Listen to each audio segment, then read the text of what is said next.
Hello.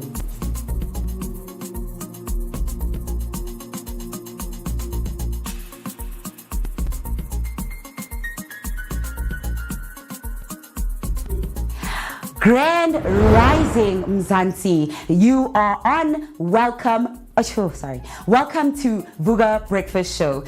It's a very good Monday because you are with us, your Vooka team. My name is TC Gamazibugo Shabalala and I will be your host with the most today. I just hope that you're keeping warm and safe on these roads as we are having a chilly and wet Monday. But without further ado, us here at Vooka Breakfast Show, we will keep you entertained and informed on a very motivational Monday. So without going any further, don't you go anywhere because we have a jam-packed show for you. Of course, as you can see, I am here and I'm going to hand it over to my co-host Umweketi Maimani, who will let us know what the picture of the day is as we get prepared for a epic show.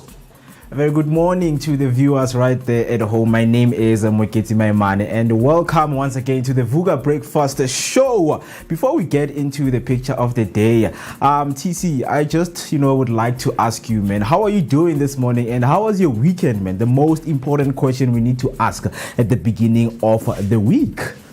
I am great, Mo. I'm a little bit, shaky on my start, as you guys could see as I introduced the show, but no worries because the Vooka Breakfast Show will get me back on track and ready for you guys because I will get the energy and everything that I need from everything that we are doing here. But Mo, my weekend was amazing. How was yours? Yeah, definitely, man. As you've said, man, we need to get these juices up and going because it's still in the morning. I understand that we need to break some ice and get into our show as fresh as we can because it's Vooka, right? It's the energetic start of the day. So what I need you to do right now is to behold because I have what we call the picture of the day, and our picture of the day as it will be shown on our screen behind me is Monte Casino. While I'm still waiting for the picture, if you are watching right now, just tell me the experiences that you've had going to Monte Casino. And as we know that Monte Casino is a building where games are played for money. And an interesting fact and a funny fact is that the country's new casino industry is increasing the number of gambling addicts.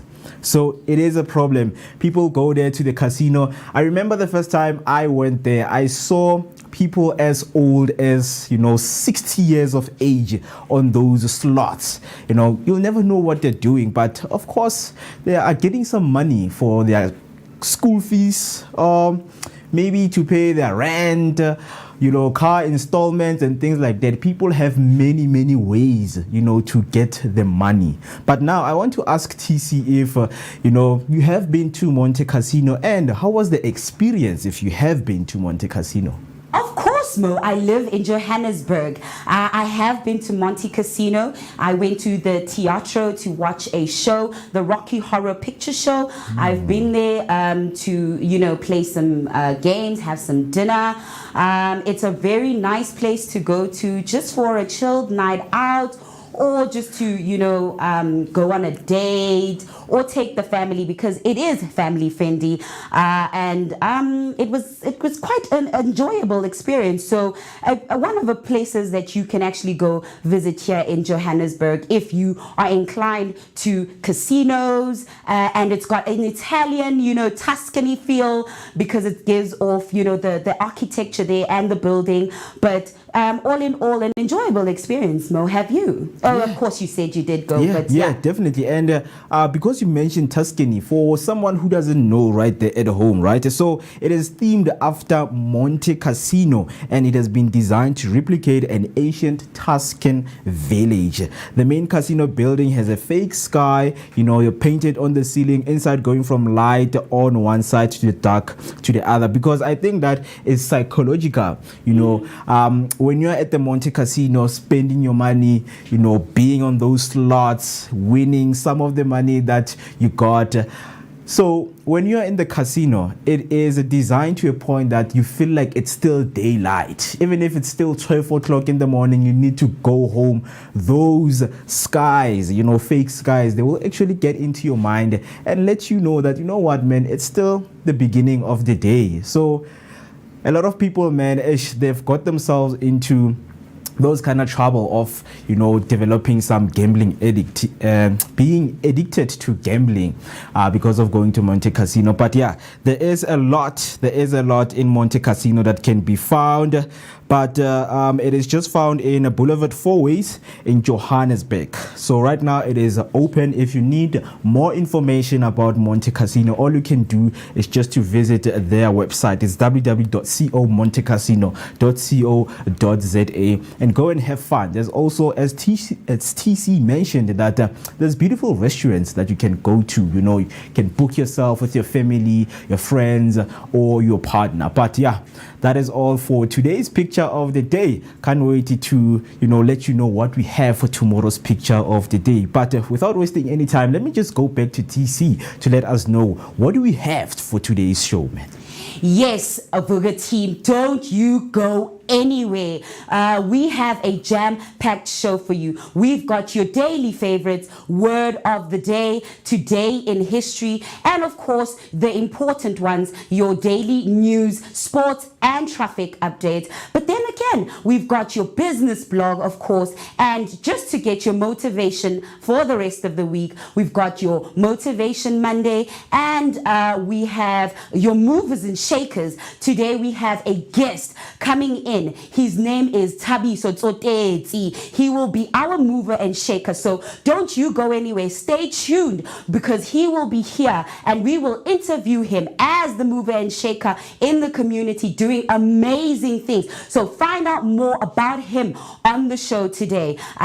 Don't you go anywhere as we're about to go and give you your latest news update with Mweketi My Money.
Once again, ladies and gentlemen, a very good morning to you. These are your first national headlines right here on the show.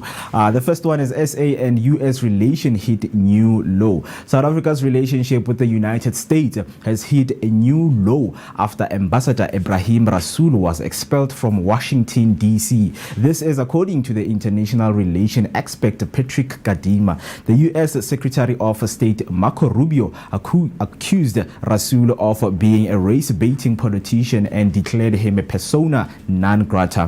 While experts say trade relations between South Africa and the US should not be affected by Rasool's departure, Kadima is concerned. You are dealing with an administration that is stubborn and does not want to listen to scientific-based evidence of what is happening. It is quite complicated on how South Africa should go in terms of repairing this relationship as it is dealing with a difficult administration, he spoke. Kadima says the President Cyril Ramaphosa now must speed up the damage control in Washington. On the second headline, the NGOs fight back against gang violence. LC River in Cape Town is in the grips of gang violence, with residents living in fear. 5 lives lost in a single month paint a grim picture, pushing the neighborhood to a harrowing 12th place on the country's murder hotspots list. But amid the fear, a resilient spirit is emerging. Local non-profit organizations are stepping up, determined to reclaim their streets. On the last headline, KZN ANC task team focuses on trilateral alliance. The ANC in KwaZulu-Natal is trying to strengthen the tripartite alliance in the province. Provincial task team convener Jeff Hadebe says this is crucial to regain its majority, but the party's relationship with its partners has often been on shaky ground. Its allies have accused it of arrogance, neglect, and falling out to consult. Sanko even went so far to sever ties with the party in KZN, although that decision was later reversed. That's all from your news headline. Now heading to the sports news, starting on with Arsenal. They have edged out Chelsea. Fulham beat Spurs. Chelsea's Champions League hopes suffered a blow with a 1-0 defeat to Arsenal as Mikel Merino's header secured a victory for the Gunners, who are second in the league. Injuries to key players like Cole Palmer weakened Chelsea, leaving them vulnerable. The Blues are still on the 4th place, pressure from teams within 4 points. Arsenal managed despite attacking struggles since Kai Havertz's injury, while Bukayo Saka returned to post-international break offers hope. Chelsea's luxurious display drew criticism and aim for the recovery, with players like Palmer and Nico Jackson expected back of their match against Tottenham.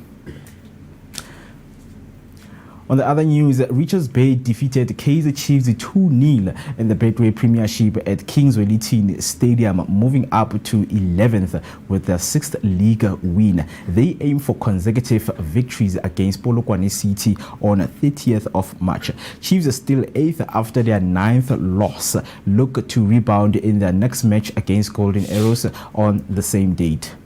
On the last headline, Relebohile Mofokeng strikes twice as Orlando Pirates topple Mamelodi Sundowns. The Buccaneers reduced Sundowns' lead to 15 points with a 2-1 win on an avenging their 4-1 loss a month ago. Mofokeng scored twice in the first 5 minutes, assisted by Evidence Mahopa and poor Sundowns defending. Sundowns' Khuliso Mudau pulled one back in the 66th minute but couldn't find an equalizer despite dominating possession. Pirates defended resolutely to secure their victory.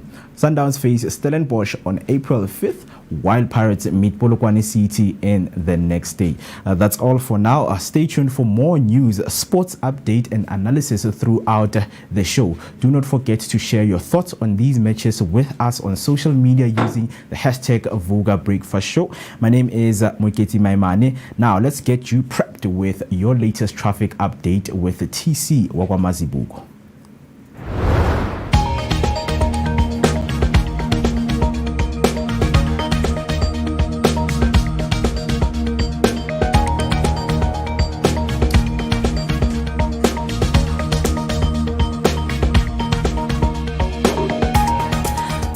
Grand And rising, Mzansi. My name is Tisiga Mazibugo Shabalala, and this is your traffic update. There's a stationary vehicle in Bedfordview on the N12 westbound just before the Galulis off-ramp from the R24 west. Emergency lane is closed. There's a stationary vehicle in Benoni on the N12 westbound just after the off-ramp from the Snake Road M45. The emergency lane there is also closed. There's heavy congestion on the N1 southbound with traffic backed up near the Rivonia Road off-ramp due to peak hour volumes. Expect delays. There's an accident on the M1 northbound near the Grayston Drive off-ramp. Expect delays as the emergency services attend to the scene. There's roadworks on the N3 southbound near the Marlborough Drive on-ramp, and it's causing slow-moving traffic. Allow extra time for your travel. Don't you worry, guys. Stay tuned as we give you more updates throughout the show. Use our hashtag Vooka Breakfast Show to comment on our social media platforms. Stay tuned as we are about to give you more of an epic morning show. Hey family. Hi. My name is Tisiga Mazibugo Shabalala. My name is Moketi Maimane. My name is Musi Miss. My name is Ketsu Mgunu. On the Vooka Breakfast Show. Every weekdays from 7 a.m. to 10 a.m. This is where we are going to have our topical discussion featuring various experts from different fields. We're going to take care of you and it's going to be amazing, man. Right now I'm on the set of the Vooka Breakfast Show brought to you by the Blink-On Network. Do not forget to subscribe. That's Vooka Breakfast Show on Facebook and all other social media platforms. Vooka. See you there.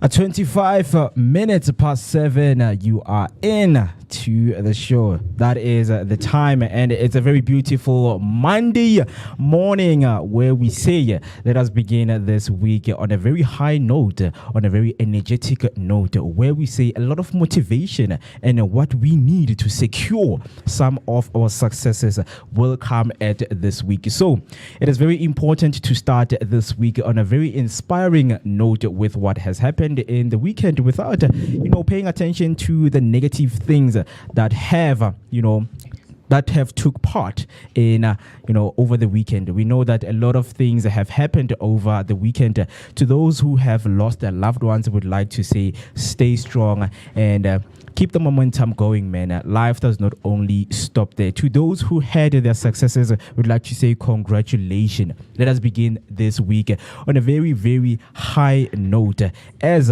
we are going to flourish.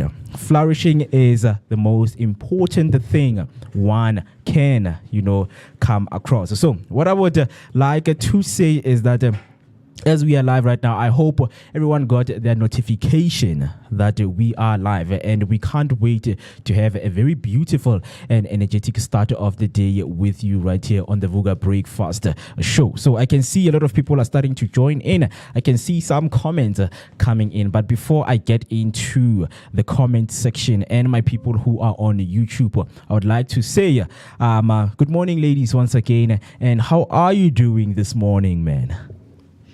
Hey, Mo. Hey. I just want to say, Vooka si vugile to the Vooka Breakfast family. Everyone who is tuned in, I hope you are keeping warm and safe on the roads as we are having chilly and wet weather this morning. But other than that, just stay tuned for a very energetic and vibrant start to your day with me, Tisiga Mazibugo Shabalala, your prime cut creative and your positivity dose of the day. Not to forget my fellow sister over here, Afri Berry. How are you doing, my sister? I'm okay, and you? Hey, Vugani, welcome, man. So to the Vooka Breakfast Show, and I hope that you guys are feeling fantastic out there. It's yet another Monday with us, and we are this week is what, Human Rights Day, right? It's coming up on Friday, yes. So we're just pumping up towards learning more about our rights and so many things that we have on the show. Don't forget that we also have a guest who's also a mover and shake, and we're going to learn about his NPO and everything that he does. Are you good, Mo? Yeah, definitely, man. I am very good. I'm actually looking forward to this week, man. I'm looking forward to this week. All we can do is just to stay in hopes that this week brings us very good news. All of us, I think we are waiting for those good news and just to, change our lives and become better versions of ourselves. So, as I've spoken that I have some people who have joined the chat, and I would like you to do so if you have just joined the chat right now. I have Refilo Rasekhanzo Arasani Bonani Molweni #Vooka Breakfast Show #Sivukile. Definitely I have Itumeleng Diale at #Vooka Breakfast Show #Sivukile Mavuka Amahle. How are you guys doing on this top of the week? Oh, dude, man, I gotta tell you, man. Obviously, my morning started on a very, very, low note, but definitely, man, I am doing a good. Looking forward and optimistic about what this week has for us, because definitely, I am sure that there are a lot of things that are going to happen this week, positive things, and we know that looking forward to positivity can actually change how you see things in general. Right. So, yeah, that's how I will answer, Itumeleng Diale's question. But obviously, the question that I need to ask, just to break the ice, guys, how was your weekend? What were you up to this weekend, man? Were you drinking? Were you dating? Or were you doing something different that a lot of people might not be aware of? Afroberry. I mean, I had a very relaxed weekend at home. Of course, the weather was wet and cold, so I stayed. So I stayed indoors. Yeah. I watched some movies. Watched some of the movie recommendations that we had on the show last week, Friday. And kept myself busy. Practice what you preach. Yes. That's a good thing, man. That's a good thing. And you, Afri, how was your week looking like, man? What were you up to? Skete the rough dance. I had a good weekend. Okay.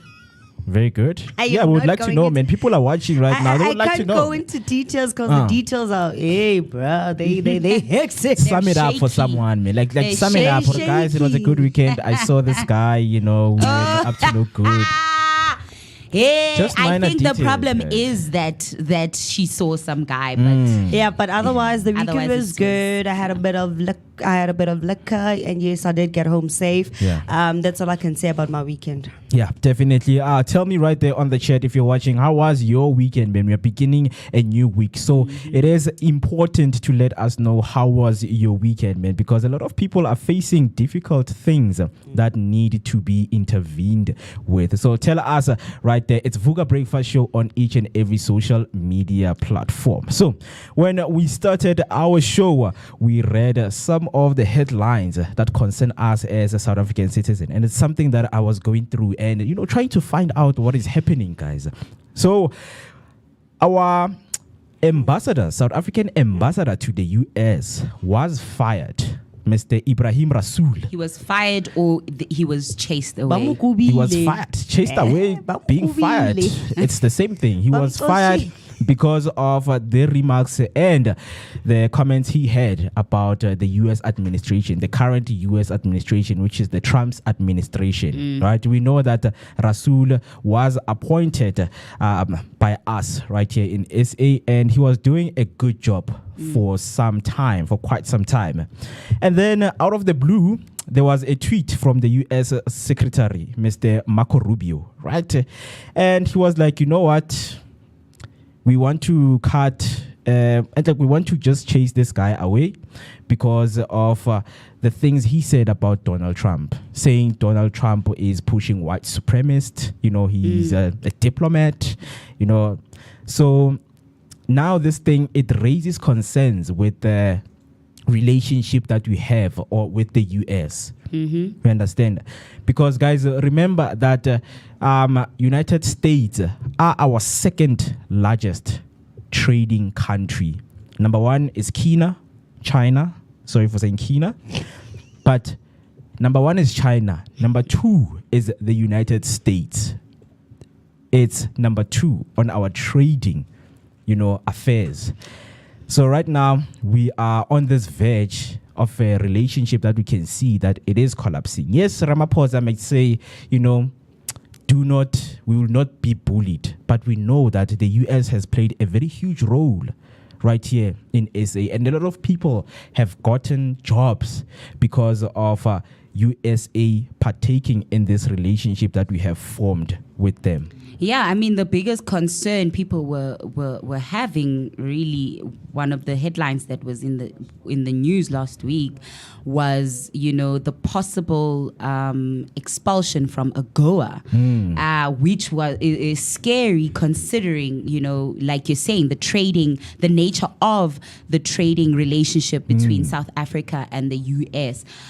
It's something that our president, like Rasul said, we need to address expeditiously, because if things get worse, I don't want to see how things can quickly turn badly for South Africa. But I just want to know, what steps is our government taking to mitigate this ongoing tensions and uncertainty with the US? Because everybody can see, how now with everything going on that's being said on social media, in the news, the tensions are a bit, the relationship is showing some strain there, Mo. Yeah. So it is an area of concern, and I just want to know how are we mitigating this? What are we doing to prepare ourselves sufficiently for if things go south? Really south. Yeah. I mean, the Minister of International Affairs, Mr. Ronald Lamola, he spoke about how they need, to re-establish and reset the relationship that we have with the US. We might understand that how, because I mean, in a sense, one of the things that we have an issue with right now is that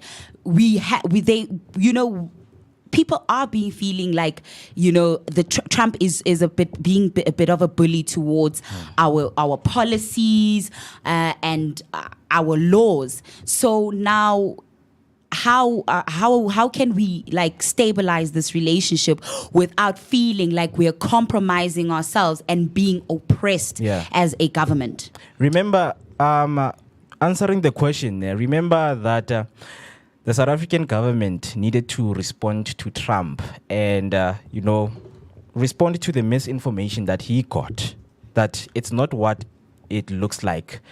The way information that you got it, that white people are treated unfairly here, land is being expropriated from them, without their rights.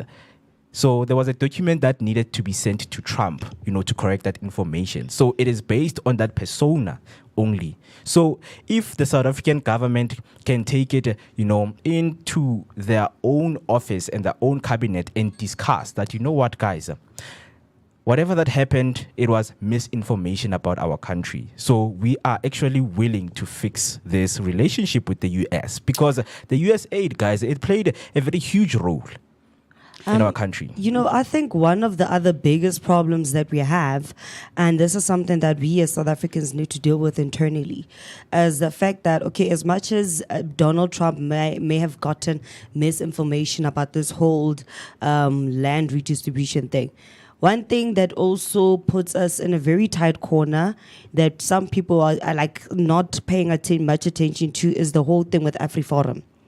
Because I think the fact that we also have them in the back door, at the back end, also going into the US, going to do whatever shenanigans that they're doing, is also making us seem like very, very bad people. And then unfortunately, that's when you have the whole situation with the Ibrahim Rasool, our ambassador, happening. Yeah. I mean, I don't want to lie. I feel like we need to first start by fixing indaba AfriForum qala silungise. Have a sit down as the national, maybe saying the coalition, that party that they made. Have a discussion with the government of national unity. Yeah. Yes, we need to first sit with them and try to find a much more proper way of dealing with things, because it's pointless to fix ka mo ntle ka mo jarateng mo e leng gore ka mo ntlong go tlhakatlhakane. Yeah. We need to Yeah. fix problems Need to in get our house own first, house in and order. then we can start fixing the garden, the yard, so that it looks But so I nice. do get what you're saying. But now things are getting worse. Even if you say, okay, AfriForum, our child, let's sit down.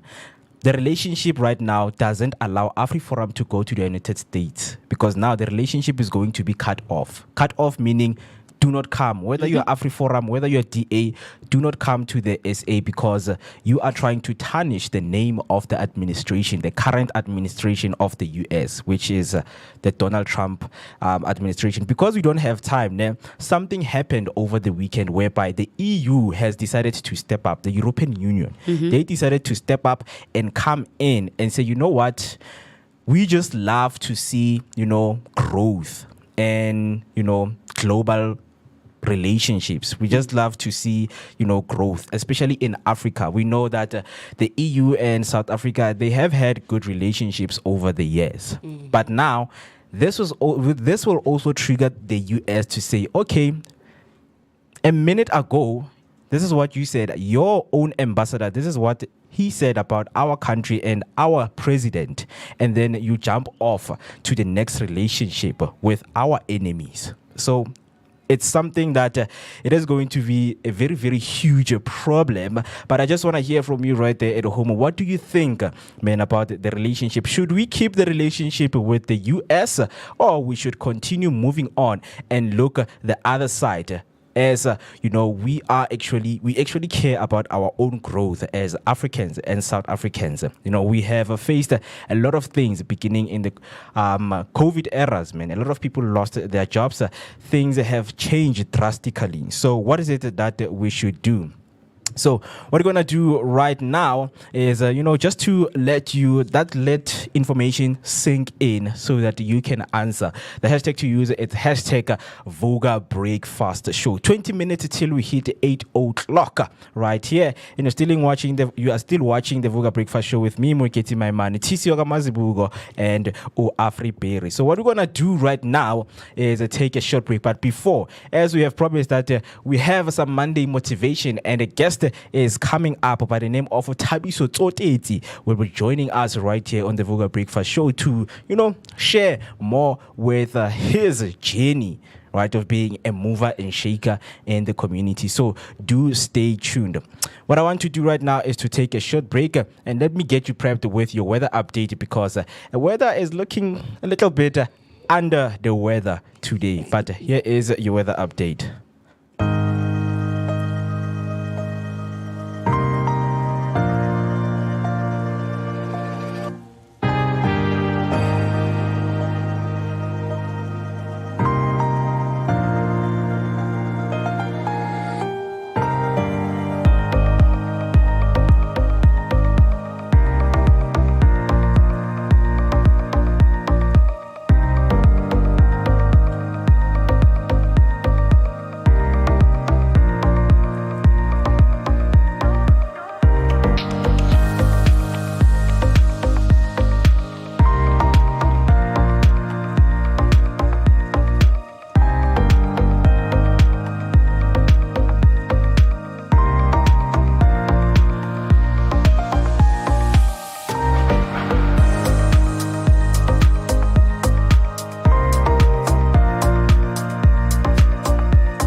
Hey family. Hi, My name is TC Gamazibugo Shabalala. My name is Moketi Maimane. My name is Musi Miss my name is Ketua Mguni. on the Vooka Vooka Breakfast Show. Every weekdays from 7 a.m. to 10 a.m. This is where we are going to have our topical discussion featuring various aspects from different fields. We're going to take care of you and it's going to be amazing, man. Right now I'm on the set of the Vooka Breakfast Show brought to you by the Blink-On Network. Do not forget to subscribe. That's Vooka Breakfast Show on Facebook and all other social media platforms. Vooka. See you there. All right. 16 minutes till we hit 8 o'clock and you're still watching the Vooka Breakfast Show. My name is Mweketi Maimane and this is your energetic start of the day. Located in the heart of Johannesburg, Soweto, Dobsonville. That is where we are broadcasting live. So what I want you to do right now is to let Abo Makelwane, to let your friends, your family members, your partner, let them know that the Vooka Breakfast Show is live and we are kicking it with Monday motivation, the most day and the starting of the week that we always highly anticipated to look forward to. So before I go any further, I know that there are people who are always commenting on my chat. Right here, I have Razilani Richita Are. Hashtag Vooka Breakfast Show. Morning, guys. I can't wait for today's show. All right, and then Tumza 6 at hashtag Vooka Breakfast Show, hashtag Sivukile. At Mo, ship sail and planes depart, my leader. Ooh, we are bricks. We should stop crying over spilled milk. NATO. Oof, oof. Heavy. Okay, I'll take that. And then he's coming back again. As South Africans, we must focus on strengthening our BRICS relations. Hashtag period. Do you guys agree with that? Should we jump sail or we should fix relationships with the US and beg them to say, you know what, whatever that we did, Mr. Trump, we are so sorry. You are misinformed. Please bring back the US aid. No, I think, focusing more on the BRICS relationship that we already have and solidifying it is actually going to benefit us much more better. Because if you think, when you come to think about it, if BRICS as an organization ends up having their own currency, we're actually going to dethrone the dollar. And most of the BRICS meetings or all of their unions, whenever they meet, they always meet in SA. So why not destabilize the foundation of BRICS? In that way, it lacks unity. Because with South Africa, because we have most resources, and out of Africa, we are one of the fast developing countries they actually have in the African continent. So from my point of view, I see it as Donald Trump trying to destabilize the foundation of BRICS, which is us as South Africa, because we already have these countries already. Majority of them are already trading in South Africa. You look at some of the educational systems. South Africa is now slowly starting to implement Chinese educational systems in South Africa. When it comes to India, Indians have lived in South Africa for the longest time. They're practically South Africans, although they have their own country. Yeah. And it comes to Russia. Russia is one of the European countries that actually fought with South Africa against apartheid during apartheid. Yeah. Yeah. So you see, the need for them, they see the need to destabilize the whole BRICS forum, because if we come together as BRICS and solidify and unify, we actually have a much more greater and better chance of actually bringing down the dollar. But yeah, all we are in hopes for is actually national unity amongst all countries. We don't want to see the wars that will break out, even though some of the people say, yes, the World War III has started. Some of the countries are fighting over mineral resources. Some are fighting, for the countries themselves. So, yeah. We are in hopes that all will work for us, because we know that we are a house that has its own problems. So looking outside people's houses and seeking for help, yes, it's something that we should do, but let us start with building our own house. Tell me what you think by using the hashtag Vooka Breakfast Show. Yep. So we know that we always begin the week with exciting things. When we speaking about exciting things, speaking about your word of the day, your today in history. What is it that served a significant memory till today in your life, which is called today in history? And also, if you know someone who is growing up and is having a birthday, do make sure that you shout out their name. We are going to wish them a happy birthday for you. So let me not waste any time. Today in history, on March 17, 1992, white South Africans voted 68.7% minus 31.3% to end over 40 years of apartheid in a national referendum. Voters of all races were allowed to vote 2 years later in the general election that resulted in Nelson Mandela becoming the president. Let me repeat that again if you didn't get it. On March 17, 1992, white South Africans voted 68.7% minus 31.3% to end over 40 years of apartheid in a national referendum. Voters of all races were allowed to vote 2 years later in the general election that resulted in Nelson Mandela becoming the first black president of the South African Republic.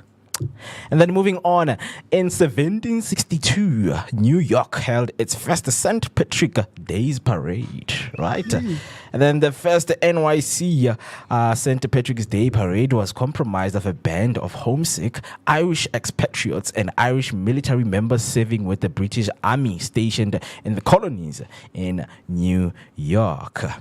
And then in 1950, researchers, I think that is the next one. Yeah, so the second one is in 1762, New York held its first St. Patrick's Day parade. The first NYC St. Patrick's Day parade was comprised of a band of homesick Irish expatriates and Irish military members serving with the British Army stationed in the colonies in New York. Another one is in 1950, researchers at the University of California, Berkeley, revealed the discovery of a new radioactive element, which they named californium. In 1950, researchers at the University of California, Berkeley, revealed the discovery of a new radioactive element, which they named California. Very interesting things. And then Californium was first made in 1950 at Berkeley, California by a team consisting of Stanley Thompson, Kenneth Street Jr., and Alberto Gioso and Glenn Seaborg. Californium was first made in 1950 at Berkeley, California by a team consisting of Stanley Thompson, Kenneth Street Jr., Albert Gioso, and Glenn Seaborg. Tell me some of the interesting facts that you know about today's day and today in history. So, moving on to the celebrity's birthday, who is growing up, because I can't wait to be on this list of the celebrity's birthday on August. So do make sure that you stay tuned, or you can send us your birthday and we'll put you right here in the list of the celebrities, because you engaging with us makes us our top celebrity. And then I have Mia Hamm. I don't know if you know her or him, is an American former professional soccer player, two-time Olympic gold medalist, and two-time FIFA Women's World Cup champion. Happy birthday to Mia Hamm. She is an American former professional soccer player, two-time Olympic gold medalist, and two-time FIFA Women's World Cup champion. Happy birthday to you. It's Mia Hamm. And then on the other one, which is the last one, it's Steven Jerome Pienaar. And is a South African former professional footballer and a current coach of the under-14 team of Sharjah FC in the United Arab Emirates. We know Steven Pienaar as his stature of becoming, high caliber in his top professional football career by playing for teams like your Everton FC, Tottenham FC in the Premier League in England. So a very happy birthday to Steven Jerome Pienaar. Ladies, do you know anyone who is growing up today? No. Hey? Know any celebrities that come into mind? No. But you know what? I wanted to add something on that St. Patrick's thing. Ne? Okay. So, in BC, 432, St. Patrick, age 16, is captured by Irish pirates from his home in Great Britain and taken as a slave to Ireland. So funny enough, in America they celebrate St. Patrick's Day, yet he was a British citizen. So history. Anyway, the other history that I also have is in 1905, Albert Einstein finishes his scientific paper detailing his quantum theory of light, one of the foundations of modern physics. So Einstein has been making things happen. Yeah. Oh, by the way, St. Patrick's Day was formerly also known as Snakes Alive. Snakes alive. Yeah, because there's a picture of him. There's a picture of him standing, holding a staff with snakes standing by his side. So Yeah. anyway. Hey, very interesting stuff we have. But guys, I just want to ask you, Hore, what do we make of a significant memory that happened? Like, what do we consider something that is of significance and say, you know what? I think this, event should be in history forever. Because you know that a lot of things are happening each and every day. But what is it that marks it as something, in your own opinion? What do you think, marks it to become the significant day of history that we should always remember? In your own opinion?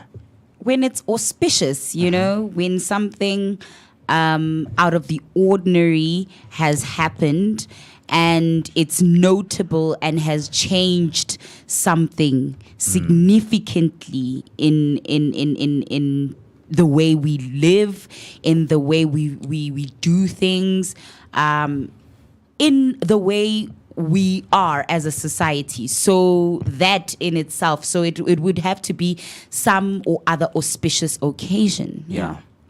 For you, Afri? It's all about putting a stamp in history. Yeah. So if the stamp that you put in history still makes changes, or still has an impact, then I think that it's something that is totally worth celebrating throughout the ages. Yeah. Like Einstein, imagine his theory of light is still created the modern physics that we currently have. Yeah. That shows you a lot about that. And personally for me, man, for something to make and serve a significant memory, I think it needs to be tenacious, man. Because remember that some of the things in history, they have been repeated over time. Even if they are fake, they have been repeated over time to a point that we believe them. Right? So we all know that if something can happen right here in Soweto, maybe a good thing, Kopano gets extended, instead of thinking of bombing, let me think of something good. Kopano gets extended, computer labs are becoming right there. I know it's going to serve as a significant memory as Dobsonville citizens. And also in country, if a president comes here and, cut the ribbon, we know that is going to serve as a very huge and a memory and a significant memory for all of the South African citizens that in Dobsonville there's a place called Kopanung which serves the community with services, different services, was opened this day, and the president together with his officials, they were there to officially open the place. But yeah, that is what for me will make it and serve as a significant memory. Okay, because we know that words play a very significant role. Words play very significant roles in our life, and we use them each and every day. And it's all about how we use them, right? You must be attentive how you use your words around people. Right, because you need to think of other people's feelings when you use your words, right? We know that words can build, words can heal, words can also break. So it is very important to stay cautious of how you use your word. As you know that we always have the word of the day, and our means is to not break you, but to build you. It's a beautiful Monday, so we need that motivation, words that can strike up that chord that will make us who we are today and who we are going to be in the future. So, today's word of the day is obdurate. Sorry? Obdurate. Obdurate. Obdurate. Okay. Yes, sorry about that. Obdurate is spelled as follows. It's Obdurate. Obdurate. Let me repeat that again for those who didn't hear at home. Our word of the day is obdurate, and it's spelled as follows. Obdurate. So, what is the definition of obdurate? Obdurate means being stubborn and refusing to change one's opinion.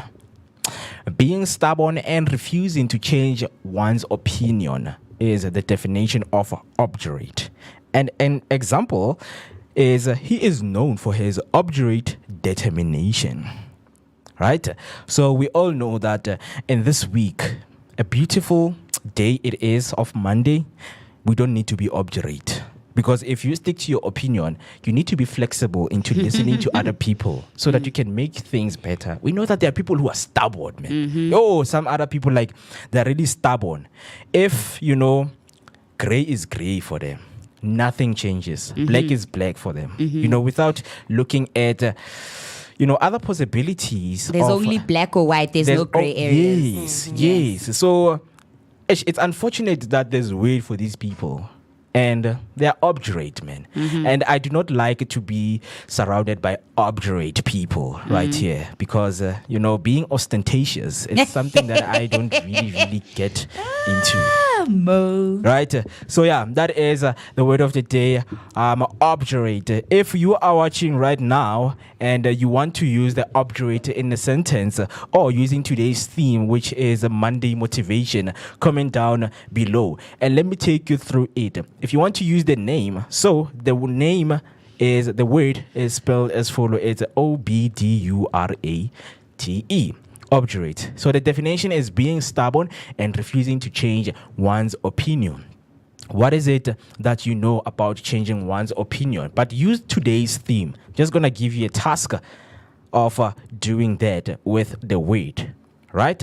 And then how would you use obdurate in a sentence? One of the example is he is known for his obdurate determination. But how would you use obdurate in today's theme, which is Monday motivation? We all want to be motivated. We all want to get ourselves out there.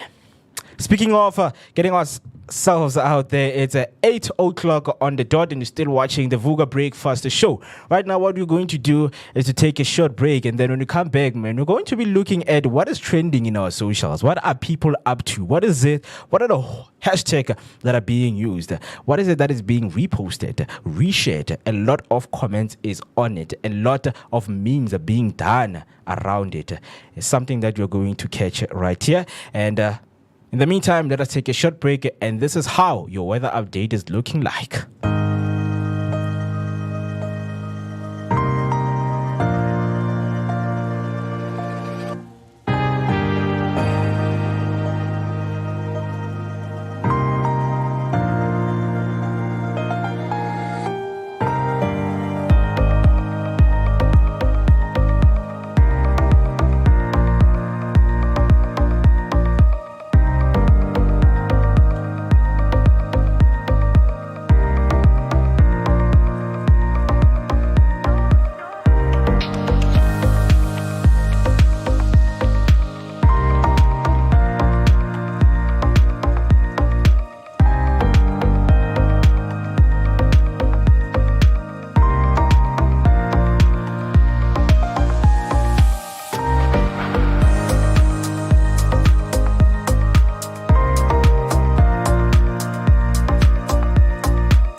Vooka Breakfast Show. We're out here in the heart of Soweto, Top Santon. This is right next to Zondi Hills and just before you get to Broad Fisher Club.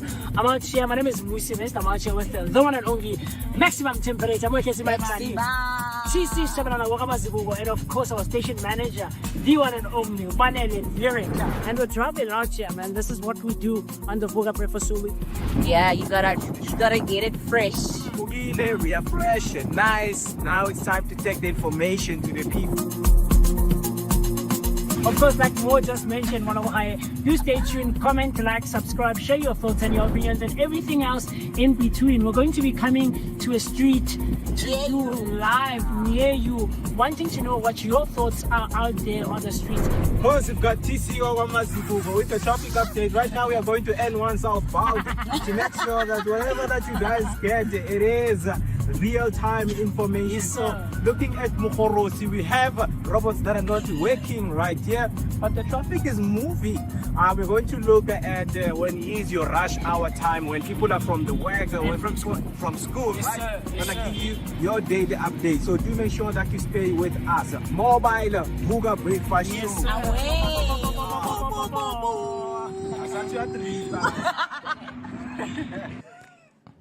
Oh, that was the Vooka mobile ad, man. That's what we do right here on the Vooka Breakfast Show. From 7 a.m. up until 10 a.m., we will be here giving you the best content that you have ever seen. Right here, located in the heart of Johannesburg is Soweto, Dobsonville. That is where we are broadcasting live. What I want you to do right now is to join in the chat and tell me what motivates you this week. What is it that will motivate you this week? It's Monday motivation. Our guest is on the way. Mr. Tsoteti will be joining us and giving us a lot of detailed information, guys, on how to keep on, just be on your toes with anything that hits you. Whether you are from a very, different background from other people's background, just keep on your toes. Just make sure that, you keep on going. Be motivated. Because there are a lot of things that can hinder you to get to your successes. But we are here to bring back those successes. We are here to let you know that whatever that you're going through, Mtanasikaya, Kulega, God is right there with you. A very good morning once again. Ladies, are you still good? We're still with you, Mo. We're still live and right and bright with you guys here on the Vooka Breakfast Show. We are just ready to get the show going and everything out there for you guys. And obviously, we are looking forward to hearing your thoughts and opinions on our social media platforms. So don't forget to keep commenting on Facebook, Instagram, TikTok. Follow us, subscribe, notifications. Do all the necessary things to make the things happen so we can keep the show rolling. Afri, are you still good, man? Are you still here? Are you still alive? Or you still need a pick-me-up? Kota. Coffee. Oh, coffee. Coffee in the Don't worry, morning. man. We are the best breakfast show in Soweto, so definitely we have a kitchen right here. So don't Don't stress. Don't Don't stress. I was even thinking of just asking one of the guys at the back. I'm like, bro, please Don't make me stress, coffee. I need don't coffee fret. because I'm starting to feel the breeze. Yeah. Definitely, man. A coffee is a very good way to start your day, man. To get those juices up and going. Energetic. We all need the energy, guys. Stop drinking switch in the morning. It's not very good for your health. You need to get yourself some, coffee, tea, things, hot beverages. Especially look at the weather right now. You can't do something that is cold, right? Yeah, definitely. Moving on. Before the break, we were just taking you through what is happening today in history. What happened, and today maybe there's something that is happening that might serve as something in the future. In 2065, there will be someone sitting right here in this chair and say, you know what, guys, in 2025, 17th of March, Mo decided to discover a huge secret about a government. I wonder what secret that is. Yeah, it's a secret for a reason. But obviously, Top secret things, man. people will know as time goes on. So yeah, we took you through today in history, and our word of the day is abjurate. Abjurate. Obdurate. Yes. Oh my goodness. It's obdurate. Did I say ab? Yes, it's obdurate. Sorry, forgive my articulation. It's still Monday. I'm still studying, Yeah, you're still I getting want to- started, yeah. Yeah, man, getting my groove going. So, we know that we always wake up to something that happened on social media. And Loena, you take part in it and you say, what? No, I'm going to take part in it. I disagree with a lot of people. That is why we have social media where people engage and give their different opinions. So for me, guys, what is trending on my socials, man, is yesterday's game, man. Orlando Pirates playing against the Mamelodi Sundowns. And as I was here on a Friday sports blog and I gave my prediction, I said Pirates is going to lose 3-1. Oof. Immediately they scored those 2 goals under 10 minutes. My heart was swollen. As a Chiefs fan, it was a very bad week for me because you can't hope for another team to lose while your team is getting beaten that other side. So it's unfortunate what happened on the weekend, but congratulations to the Buccaneers, man. They fought a hard-fought win and they closed the gap to 15 points, man. A lot of people were having their, highlighted moments. But what I would like to say to Pirates fans is that you guys know, man. Like, you definitely know what happened yesterday. So let us not go there and there. We know that it was raining and the ground was sleepy, They were sleeping everywhere. The ground was sleepy. Slippery. It was slippery. I thought I heard the wrong thing, and then you repeated it again. I'm like, no, I'm Yeah. awake. Mo, I'm are awake. you sleepy? I heard sleepy. I'm slippery here. So Mamelodi Sundowns went all the way to South America and spent billions. That is one of the posts that I'm seeing right here from Catsman. I remember the Sundowns went all the way to South America and spent billions, only to be cooked by pure South Africans, Pirates DDC graduates, which is the DSTV Diski Challenge graduates. Mofokeng scored 2 goals and Mbokazi got the man of the match. Oh, it was so uncertain. I know a lot of Pirates fans, if they're watching this, they're going to, attack me. But it's fine. It's fine. I love to be attacked because I can block and defend myself in every ways that I can. Right? So definitely, guys, it was a very beautiful game. And I think it's one of the records that we have seen. 2 goals under 7 minutes. Well, let me not say 10, under 7 minutes. Mofokeng, quick goals. And a lot of people were just left in wars. But yeah, that is the drama and the excitement that football gives you. So it is trending. If you go on your Twitter right now and just, look for hashtag Sundowns or hashtag Pirates, you will get all of the tweets that you need so that you can just get your day going, man. Guys, anything that is trending on your site? Yeah, it's sad news for the entertainment industry as we have some young, artists and creatives who have passed away this past week. Yolanda, the lady, I don't know if you guys know the song Dino Valo. Dino Valo. Right. Yes, she has sadly passed away last week Thursday at Charlotte Maxeke Hospital at the age of 30. She was a graduate from the Tshwane University of Technology and from Bizana in Eastern Cape. She started her career in 2015 and was featured on the Booyah song by Black Coffee on his 2015 album Pieces of Me. She had an amazing voice and worked with various artists like Kabza the Small and Calvin Momo. So from 2024, she was in and out of hospital due to illness. Her passing was confirmed by her family and her manager in a joint statement. So may she rest in peace and may peace be brought to her family and friends. As well as another creative that passed away last week was Ebenezer Dibakwane. that was obviously due to mental health reasons. Another issue that is a scourge in our community and among our creatives. We are seeing more and more creatives in need of mental health support. Yeah. So guys, don't forget, you are not alone. When you feel sad and feeling hopeless in thinking the world is coming to an end and you feel like there is nobody, always know that there is someone out there who does love you and who cares. All you need to do is look around. And of course, sometimes it's unfortunate that we do not see that light at the end of the tunnel, and we get consumed by the darkness of our thoughts and the darkness of our feelings. But do know you are not alone, and that things do get better. Of course, it doesn't seem like it in the moment, but things do get better. We should be supporting each other and holding space for healing and connection, so that we are updated and we do know when one of our own needs help. So guys, that's all from me, but I just want you to know that whoever is going through a hard time, I am there for you. Yeah, definitely, man. May their souls rest in peace. And what I've picked up from the both, artists.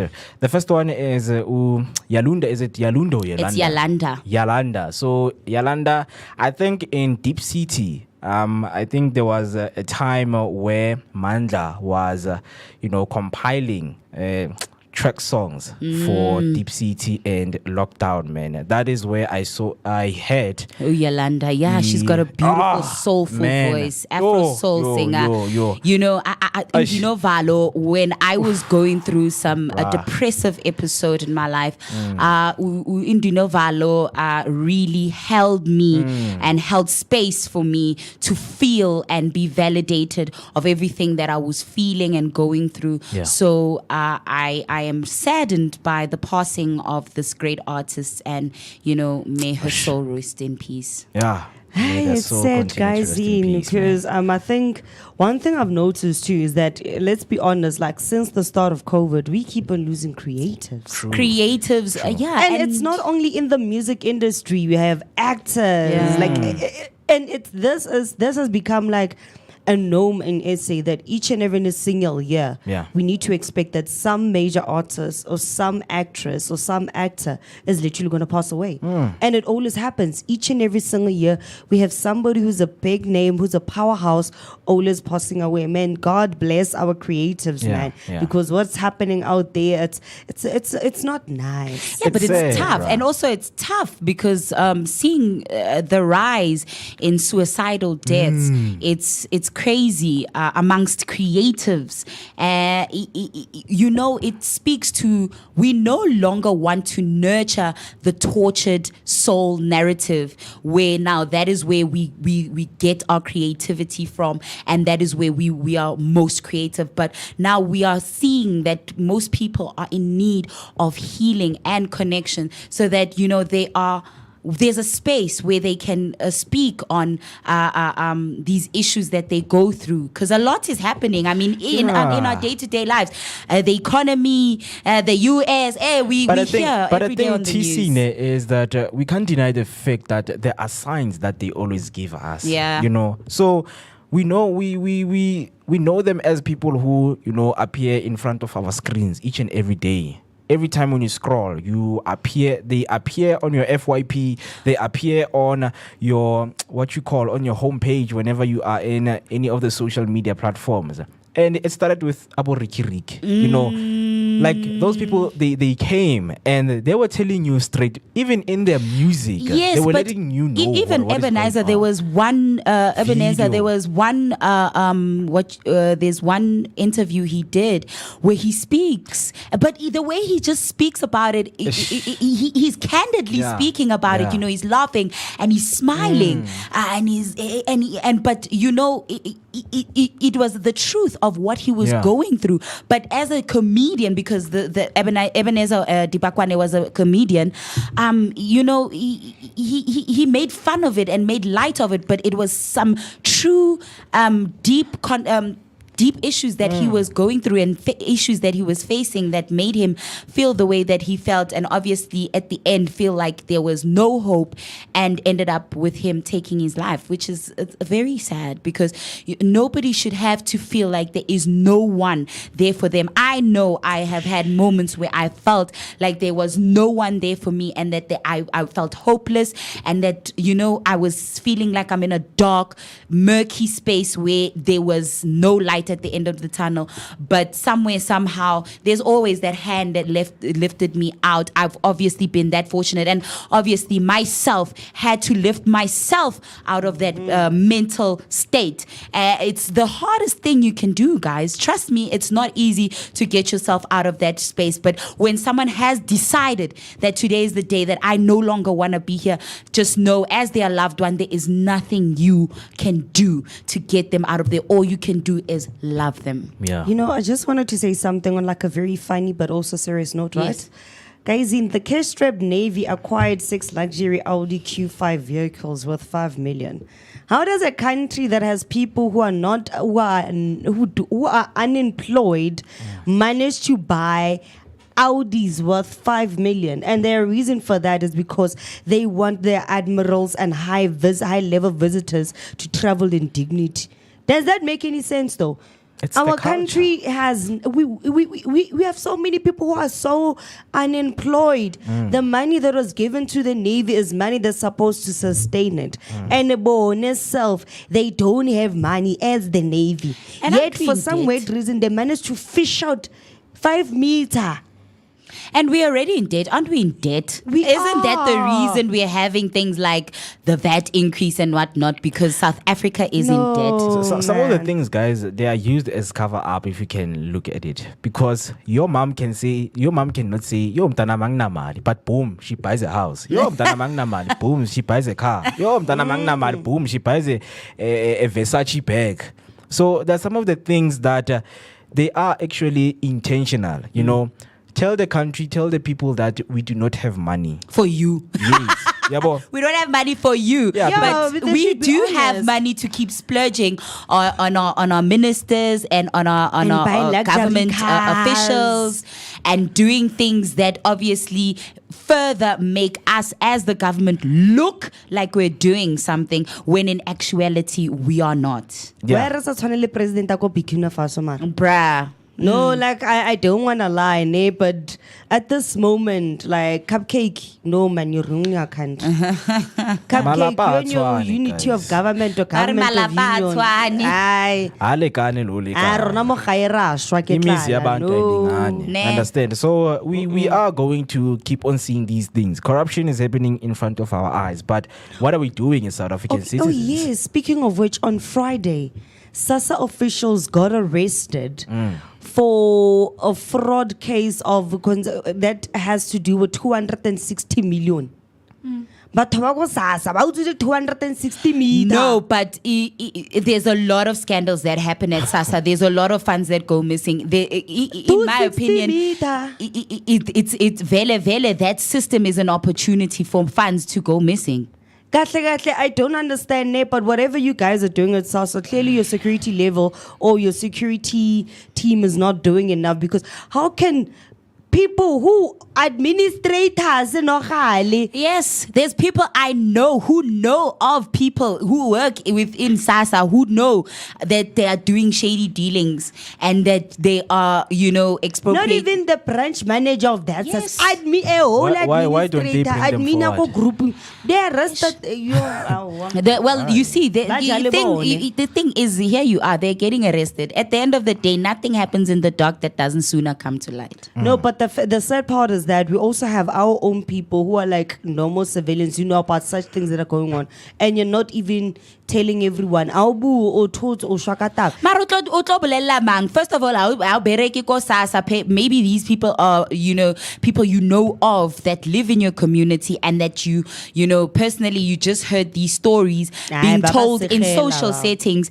So maybe there's not any concrete evidence, and sometimes in J, like you say, like now, someone went, did the investigation, got the evidence, and put the people who were doing this to task, and they were brought to justice because it's like, why are you stealing these funds? This the social security grants are for people who are in serious lack, who need these funds. We know of people who cannot afford daily living expenses, who are going hungry, who do not even, as we speak, as we are a breakfast show, who do not know what they are going to consume for breakfast. But we have people who are now misusing and stealing funds that are supposed to go towards issues that we are facing in our society like that. And it must be let's be honest. It's sad. Because in all honesty, we have people earning the 350 money, but there is no exact office situated for that. In order for you to get help, you need to call a call center. And also, but when you go to SASA, this 350 falls under SASA. But when you go to SASA, what 350. So Well, I think it's better when we see, a lot of people start to fall, because I understand that for so long we have started complaining as South Africans, and now solutions need to be brought forward. exactly. What are the solutions, Mo? Eh? What are the solutions? We find the culprits. If you know someone, who knows someone who is eating, you should be the solution. Be a whistleblower. An investigation then should be launched into Tepisong, because there's a lot. There's mines that are giving funds and whatnot, but the way that township is so underdeveloped. That's where the problem is, because it's crazy. There's information that that can help the community, to be a better place. But yes, we see those things, continue to go. Why don't we just stop and protest? Let's protest so that these people can be brought forward. I think I saw something on social media where someone said, I don't know, but it was an official person, someone in government, I think, who said that today's youth are cowards. But that is true, man. I know That is true. we can't actually say that it's true. If I you mean, look in at the site, I mean, we're doing most. We Sharpeville, we are commemorating the Sharpeville massacre and things like historical events like that, where people rose up and protested. Yes. And it's like, okay, so you want South African youth right now to also protest against this, like get up and not constructively because there is like constructive protest. I'm I talking think- about a constructive No, protest. besides that, we're using different tools right now. Back then, they'd have to literally buy a striking, but already placards. And then the tool that we are using as the youth of today is basically social media. Look at the amount of social media posts that are made by different youths complaining about the situations that we have right now. And then also look at the amount of posts that has been made by youth that have been shut down, removed from the social media handles. So what does that tell you? It's not like we are not fighting for what we believe in. Well- it's just that we chose to fight in a much more smarter way that actually exposes them beyond than Tina Sambe Sohlala Payal. ENCA gas lo cover about to be 10 by make black cards. Never. Mari. yeah. If I put a post on social media, I hit 500 likes within the first 10 minutes. It's gonna blow up like wildfire. Remember that there's retweets, there's shares. I'm a video set But it's not going to do any change. Yeah, the because it's not revolution like- shall not be televised. It's not like the person who is, who is meant to see this post is going to see that and say, yo, the youth is fighting on social Yeah, media. one of the issues that on the Tepisong service delivery chat group is that one of the people, the complaints is that the community, we complain and complain and complain on the group, but there is no Exactly. action. That's Like, the let's thing. go out. Let's not be keyboard warriors. Let's not be keyboard activists. Let's do something. Like a practical Do example that I can something. bring right now, it's when load reduction came. So in where I live right there, Koko Extension 2, so it happened that electricity would go for like 7 days without coming back. But if the resident took it to the streets and bent the tires, electricity will come back.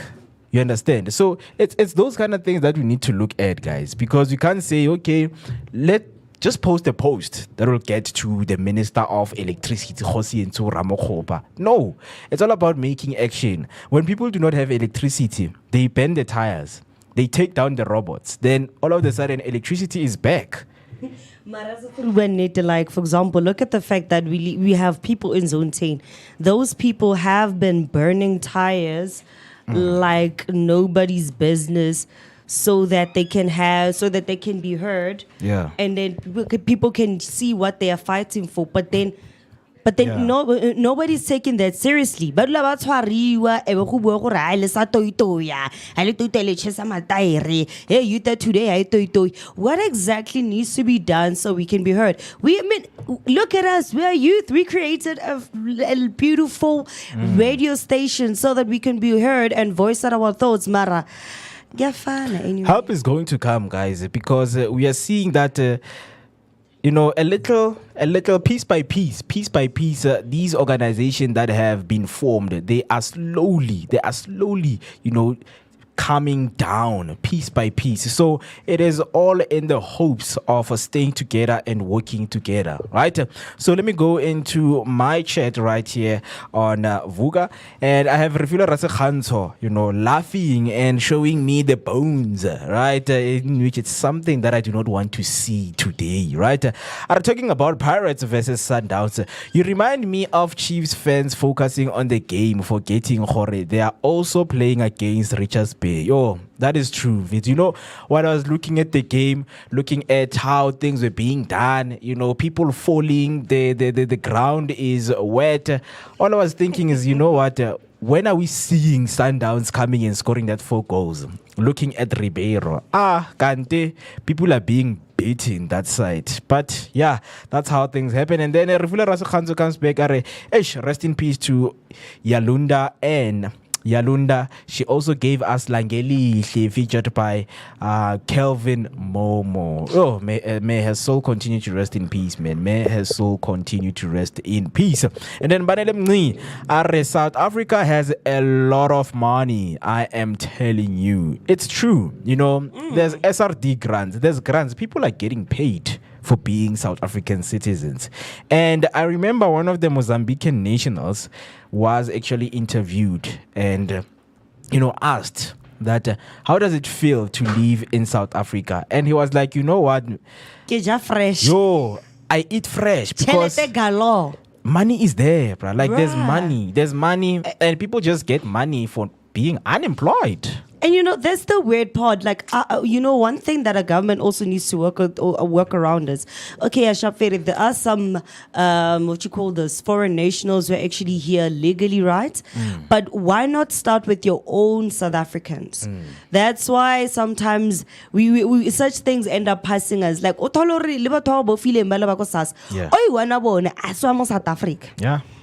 Like when as a South African person you go tsamaya kenya sekolotong sa kwa NEFSAS gore khona qualify go be le chelete mo and then when you finish school you go and apply for a job to work under the government or as a government official. When you get there auna spine how do I kena ba rantwana la thela steinanyana to steina ke tla o kenya. What's the guarantee that akfuzo for that 2000 you're going to actually help me get employed? Exactly. Like, sir, I don't want to lie, but there's so much corruption that is within South Africa, and the sad part is that it has taken the government forever to actually do something about this and change it. We are plus 30 years into democracy, but yet so many things have failed. Not they even approved, they have failed. The educational system will still have people studying for degrees, diplomas, for jobs that will be out of the job market in the next 5 years. Why is it so tough to change that? They're not training us to become self-sufficient. We're trained to become slaves of the system. Exactly, man, because foreign nationals actually see being in South Africa as a very huge privilege, because someone can just say, if I can only get to SA, let me jump the borders of SA because I can make my way to getting a South African ID, just by paying the officials, paying home affairs, and making sure that everything that I want, doesn't get into my way. So that is how things are working right now in SA. So we know that we need to stand up, obviously, as the youth and bring information that will help and bring the transformation and the revolution that we all need to see. So, yes, please do make sure that you leave down your comment, and the hashtag to use is a hashtag Vooka Breakfast Show.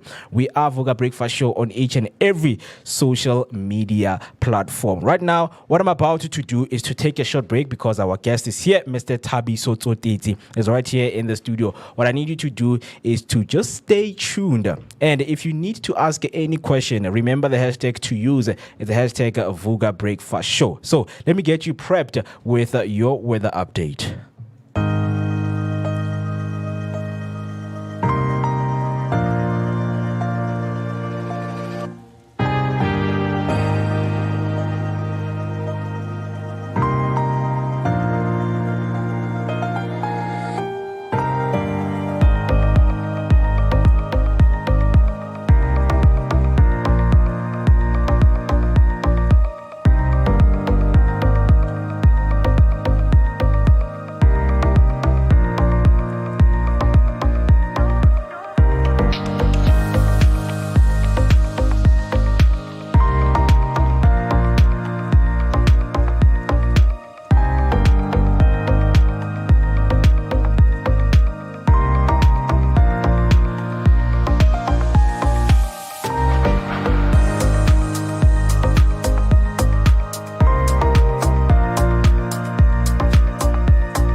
Vooka Breakfast Show. We're out here in the heart of Soweto, Top Sandton. This is right next to Zondi Hills, and just before you get to Broad Fisher Club, I'm out here. My name is Musi Mest. I'm out here with the one and only maximum temperature. I'm working with my buddy, TC Shabalala Wakamazibugo, and of course our station manager, the one and only Panele Lyric.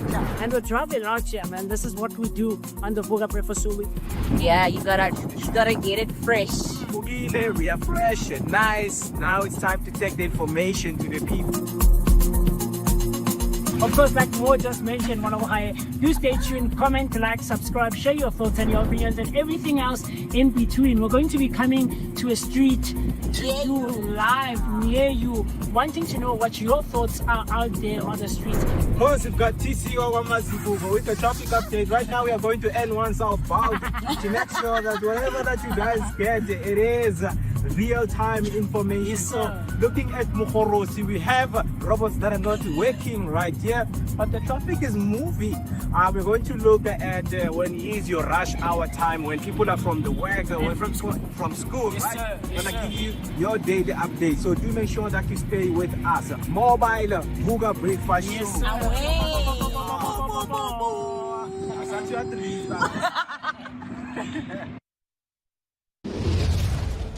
Hey family, Hi, My name is TC Mazibugo Shabalala. My name is Muketi Maimane. my name is Musi Mest my name is Ketu Mguni. on the Vooka Vooka Breakfast Show. Every weekdays from 7 a.m. to 10 a.m. This is where we are going to have our topical discussion featuring various experts from different fields. We're going to take care of you and it's going to be amazing, man. Right now I'm on the set of the Vooka Breakfast Show brought to you by the Blink-On Network. Do not forget to subscribe. That's Vooka Breakfast Show on Facebook and all other social media platforms. Vooka. See you there.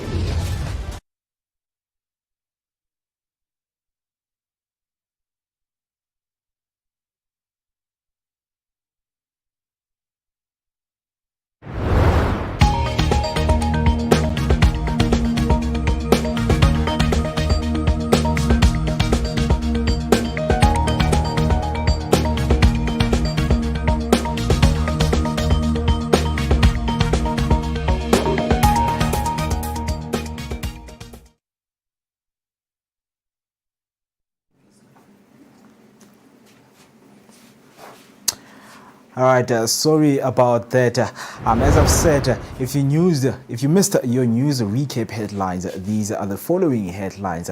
SA and US relation hit a new low. South Africa's relationship with the United States hit a new low after Ambassador Ibrahim Rahula was expelled from the Washington, D.C. This is according to the international relation expert Patrick Kadima. The US Secretary of State Marco Rubio accused Rasul of being a race-baiting politician and declared him a persona non grata. While experts say trade relations between South Africa and the US should not be affected by Rasul's departure, Kadima is concerned.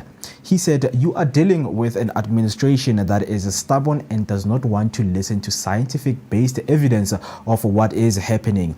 It is quite complicated on how South Africa should go in terms of repairing this relationship as it is dealing with a difficult administration," he said. Kadima says President Cyril Ramaphosa now must speed up the damage control in Washington. Heading over to your second headline, NGOs fight back against gang violence. LC River in Cape Town is in the grips of gang violence, with residents living in fear. 5 lives lost in a single month paint a grim picture, pushing the neighborhood to a harrowing 12th place on the country's murder hotspot list. But amidst the fear, a resilient spirit is emerging. Local non-profit organizations are stepping up, determined to reclaim their streets. On the last news headline, KZN ANC task team focuses on trilateral alliance. The ANC in KwaZulu-Natal is trying to strengthen the tripartite alliance in the province. Provincial task team convener Jeff Hadebe says this is crucial to regain its majority, but the party's relationship with its partners has often been on a shaky ground.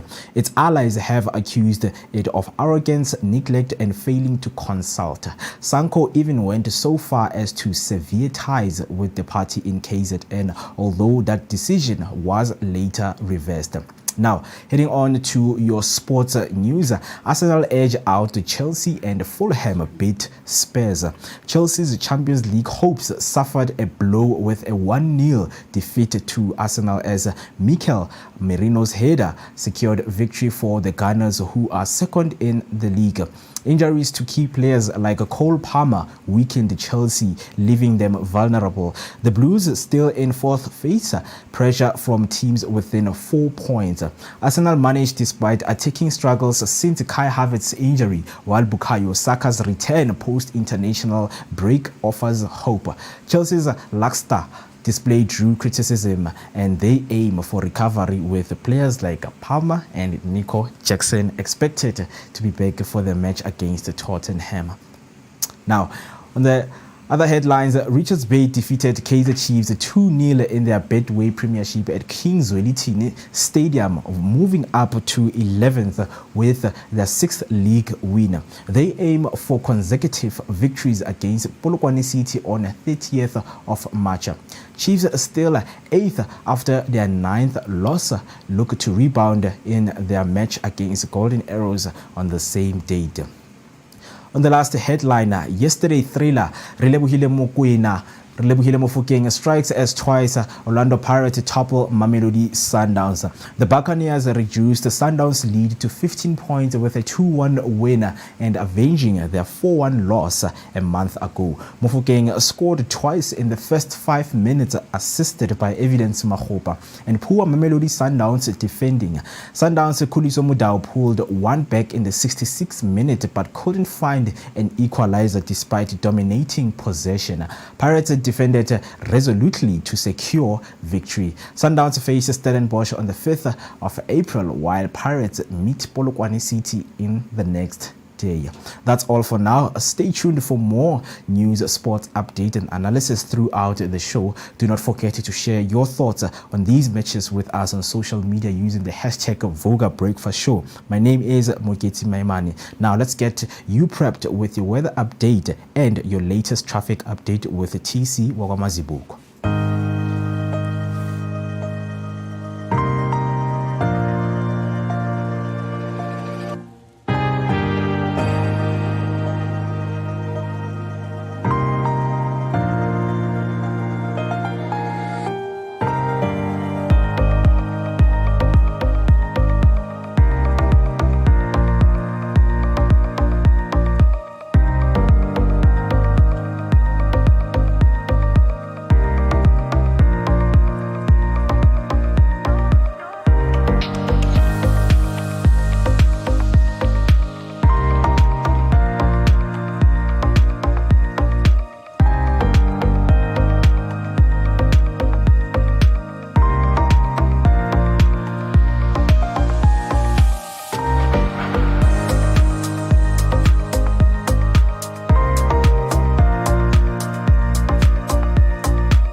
Welcome back, Mzansi. My name is TC Mazibuko Shabalala, and this is your latest traffic update.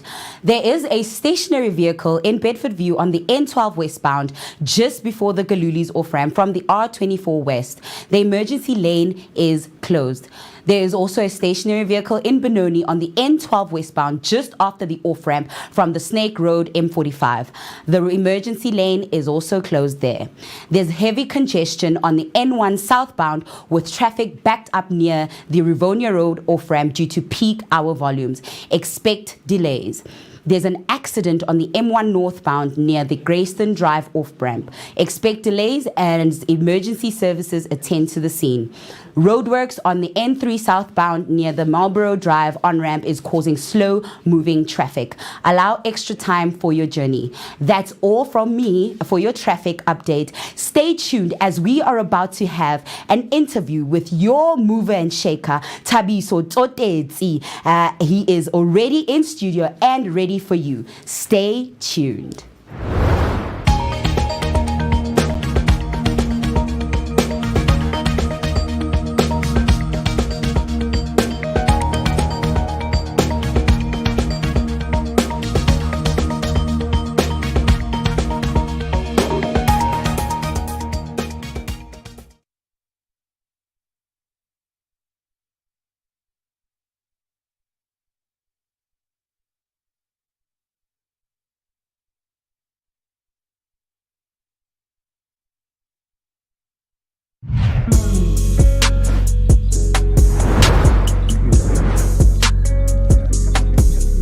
Well, yeah, shopping blossom memory.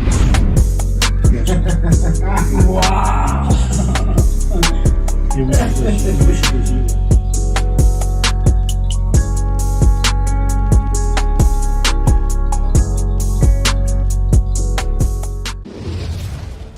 Hey family, Hi. My name is TC Gamazibugo Shabalala. My name is Moketi Maimane. my name is Musi Mist My name is Ketsu Mguni. on the Vooka Vooka Breakfast Show. Every weekdays from 7 a.m. to 10 a.m. This is where we are going to have our topical discussion featuring various experts from different fields. We're going to take care of you and it's going to be amazing, man. Right now I'm on the set of the Vooka Breakfast Show brought to you by the Blinko Network. Do not forget to subscribe. That's Vooka Breakfast Show on Facebook and all other social media platforms. Vooka.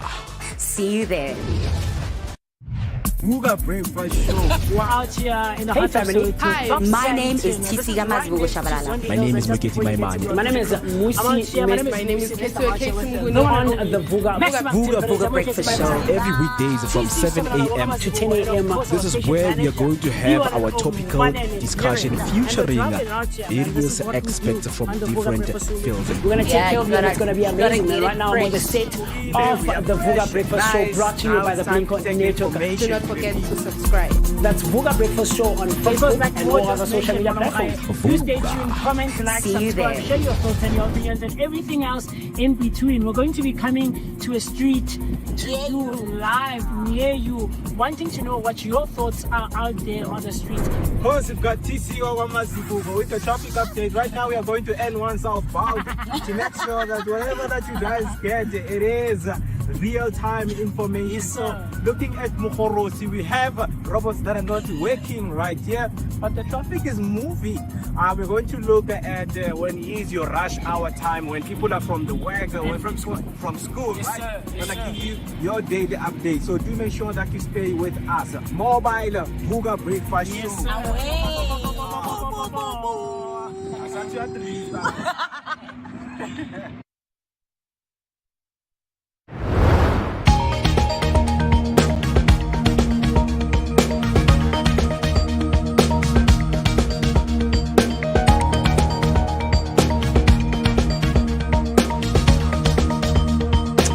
All right, it's 10 minutes until we hit 9 o'clock and you're still watching the Vooka Breakfast Show. Oh my goodness, I forgot where my cam is. But yeah, man, you know, it's Monday. You need to be proactive on where the cams are being put. As we promised before the break that Mr. Tabi Sotsotiti will be joining us here with the one and only MWOCWE Mr. here in the studio. So what I want you to do is just to grab a cup of coffee as you're going to be learning a lot, man. We have a lot of people who are moving and shaking in our communities. So I just want you guys to get tuned. And if you know anyone that will be interested in these kind of interviews, do make sure that you share the live with them. So let me not waste any time, you know, and greet my one and only colleague right there.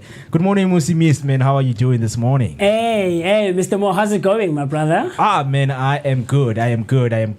Looking forward to today's day, man. You know, Yes, it's sir. all about Monday motivation. And of course, you know, Mondays are always and full of Monday blues. We are down. We need something that can motivate us, you know, to become better versions of ourselves. Yes. So yeah, that is how I am doing, man. I am actually waiting for something that is going to juice me up for this week. And how about you, man?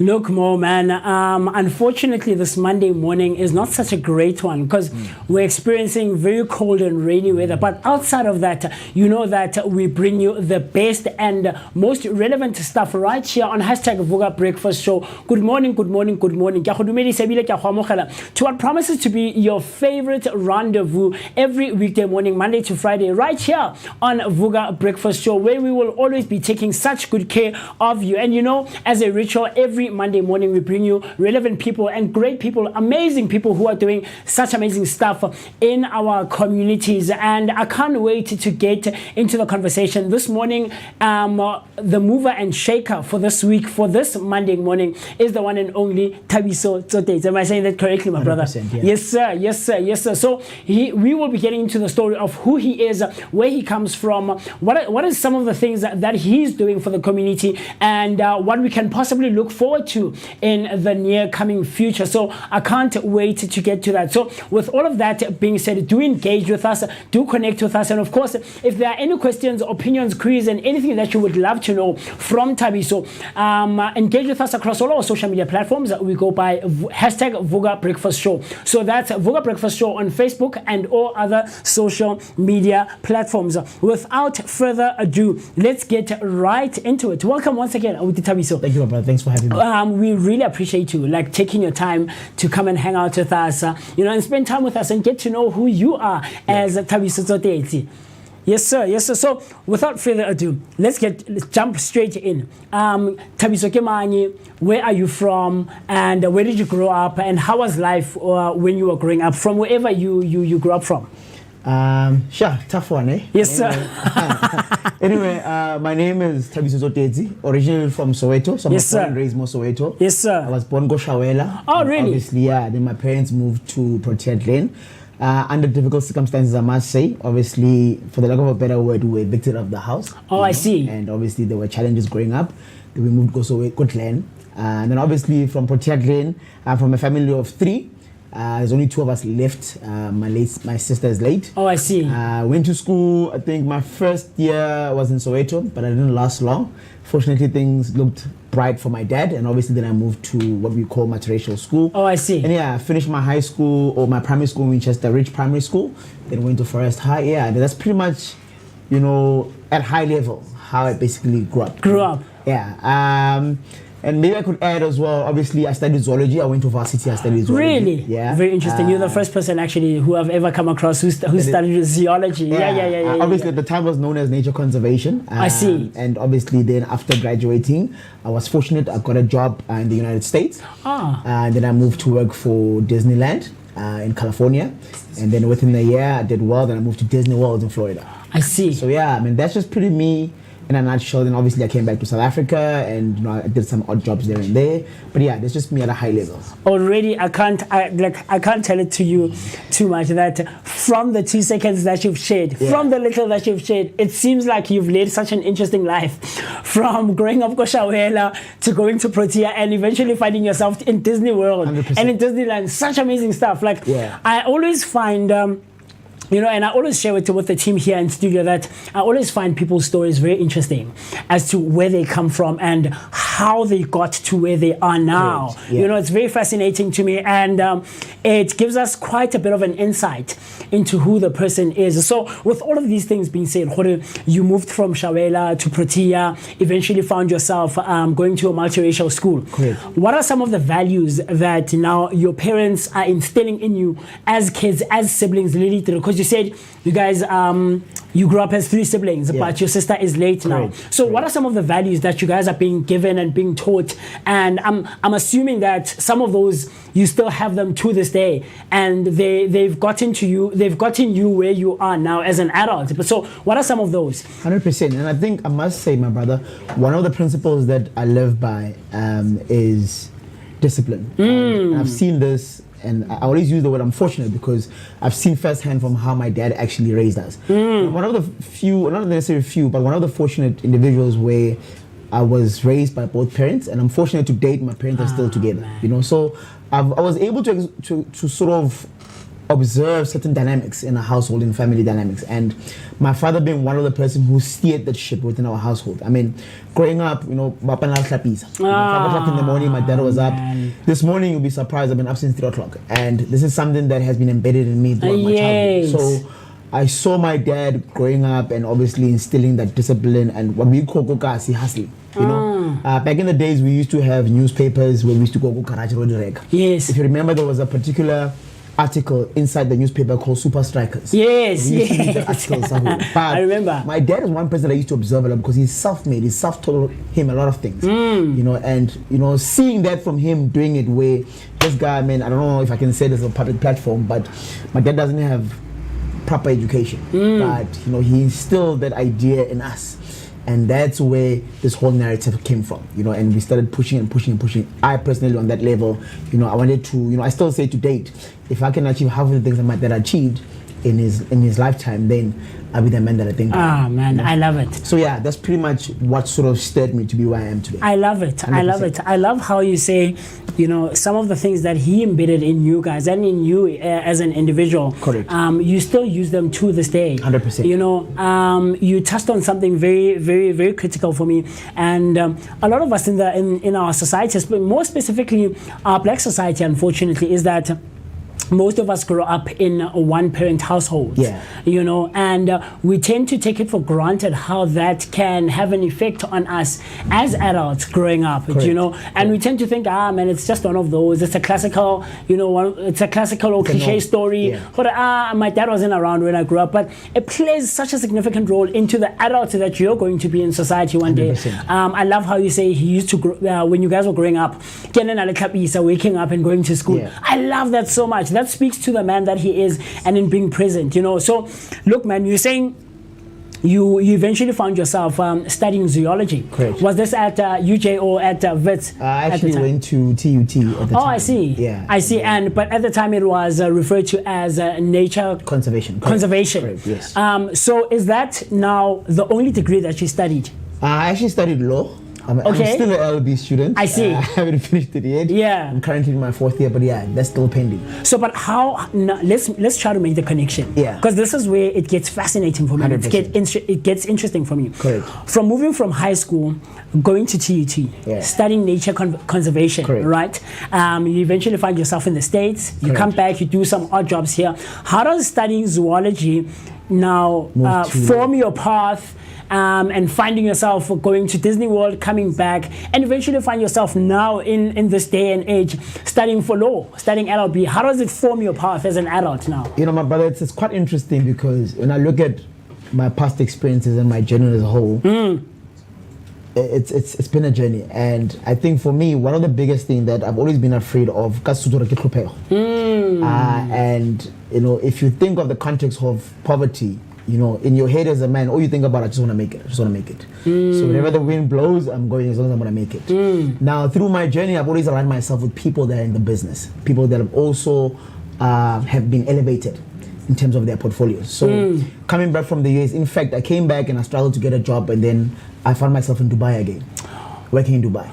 And Dubai wasn't really for me. I didn't like it. I did odd jobs. I was a waiter. Obviously I got a promotion there and there. I became a supervisor, but still it wasn't for me. I've always been oriented around my family. I came back. Now, the one guy that we were very close, he was studying law. And obviously him studying law, I became close with his circle. Now, again, you remember I used the word, I had to align myself with people that are sort of, have been elevated within their portfolios. So looking at this guy and how his life is, his narrative, his circle in a nutshell, it sort of steered me in a way to say, what, how about I start doing something that is also going to align me to be in this path. At the time, I used to watch that series called Suits. If you know Suits, yeah, Harvey Specter. And in my head, I was like, I want to be this man. And Meghan Markle. Yes, I want to be this man. And being that man means, dog, you do whatever it takes. Yes. And so for me, that's sort of where the ship was steering a bit. I still love the conservation. I still do even to date. But obviously, like I said, the objective was we live in a society where, in particular in South Africa, where unemployment is a big thing. So zoology and conservation was not a big factor in South Africa. It always made me travel because I'm very, very, very well traveled. So I started realizing, by aligning myself with those people that have been elevated will also steer me to make sure that, my finances, me as an individual growing up as well, I'll be segmented in a space where I'm confident in my space. And that's why I've always been driving the narrative of where, I'm going where possibilities are for me to be able to be competent, but also to be content. I love that. I love that, and I love how you make the connection with Harvest Picture and how 100%. that series motivated you as well. Harvey is a cutthroat guy, man. Yeah. I watched that series from the first episode to the last, and it's crazy, man. It's crazy. And now the new one has come out, Suits LA. Yes. I don't know if you're following that. Yeah, I'm following I love it. it. So tell me, man, you loved conservation at the time, and it wasn't a huge thing. And I don't know, maybe I could be wrong, and I stand to be corrected. Yes. But I don't think much noise is being made about it even now to this day, But now, how do you find yourself from graduating in nature conservation to now working in the US, in Disney World? So, how does that connection happen? And how does it come about in your life at that time? So, part of me going to the US was part of the curriculum and the syllabus. Oh, I see. So, in the US, they will still come in South Africa and they'll appoint certain people to go work there. Now, remember, in America, it's a country where it's built on foreign nationals. Yes, which is multicultural. Absolutely. So, in fact, you had to qualify to go there. And one of the qualifying criteria was you had to be averaging at least a bracket of 80 to 90%. And in my class, there was very few black people in our class at the time. But I wasn't really a top student. I wasn't an A student. But I realized that for me to get to the US, I must do 1, 2, 3, and 4, 5. So I pushed myself to that narrative, and I pushed up until to a point where when they came, I was ready. Went to the interview, I qualified, I was fortunate, then I went overseas. So that was sort of the narrative. So that's how I ended up going then. Obviously, when I went there as what you call animal behaviorist at the time. So obviously, I was working in animal kingdom. Yes, sir. So they were looking for someone who's coming from Africa, obviously, who's exposed to the environment of animal behavior, not necessarily someone who's indigenous to the United States. So that's how sort of the narrative happened for me to move from SA to the US. Wow, such interesting stuff. Like I said, within the first 30 seconds to 60 seconds a minute of having the conversation with Thabiso, he sounds like an interesting guy and who's led such an intriguing life, from having worked odd jobs in Dubai to having worked as a animal behaviorist, as he just mentioned, in the US. Such amazing stuff. So if perhaps you've just walked in and you've just joined us and you're wondering, who is this gentleman who's sitting right next to me? This is Thabiso Tsoteti. He's our mover and shaker for this week, for this Monday morning, as we are starting the 3rd week of March. So if you're wondering who he is, he says that he was born and raised in Soweto as the youngest of 3. He grew up in an environment where resilience and resourcefulness were daily lessons.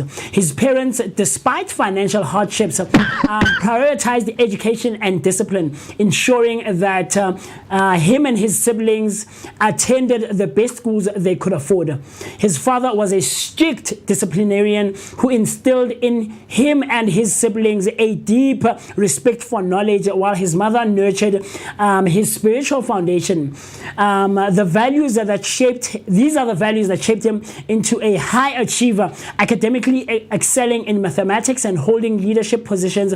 And despite his rebellious streak in school, when he was still in primary and in high school, he did amazing stuff. And this proves, and this is evident in who the person he is in this day and age. I love it so much, Mr. Tsoteti. So talk to me, man.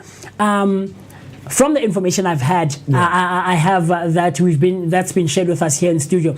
Now you've mentioned that you went from zoology, now you're studying LLB, but I see that you're also someone who is in the financial sector. Correct.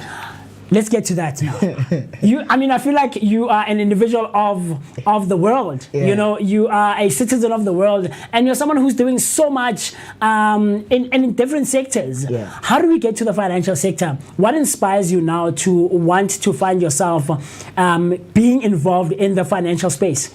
So, like I said before, for me, the move was always about where is the bread and butter. I think that's always been subconsciously one of the things that always drove me to be where I am today.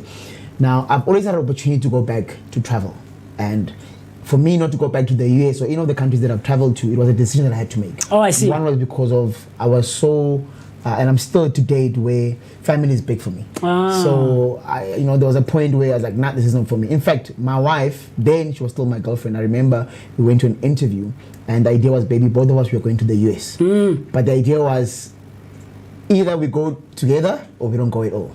Unfortunately, at the time I got my interview was successful, hers wasn't. So I had to make a decision like, nah, flip, I'm not going. So I stayed. Really? You stayed? 100%, I stayed. Yeah, I'm on live, bro. Wow. That's crazy, man. That's crazy. I stayed. But staying was also tough because now unemployment is still a big thing in our country. Yes, sir. So in the financial industry, I started working for FNB at the time as a sales consultant. Oh, I see. And that's where sort of the narrative of financial background came from. I started working as an entry level as a sales consultant. But again, for me, it was also about the end goal. How do I make money? How do I make money? How do I make money?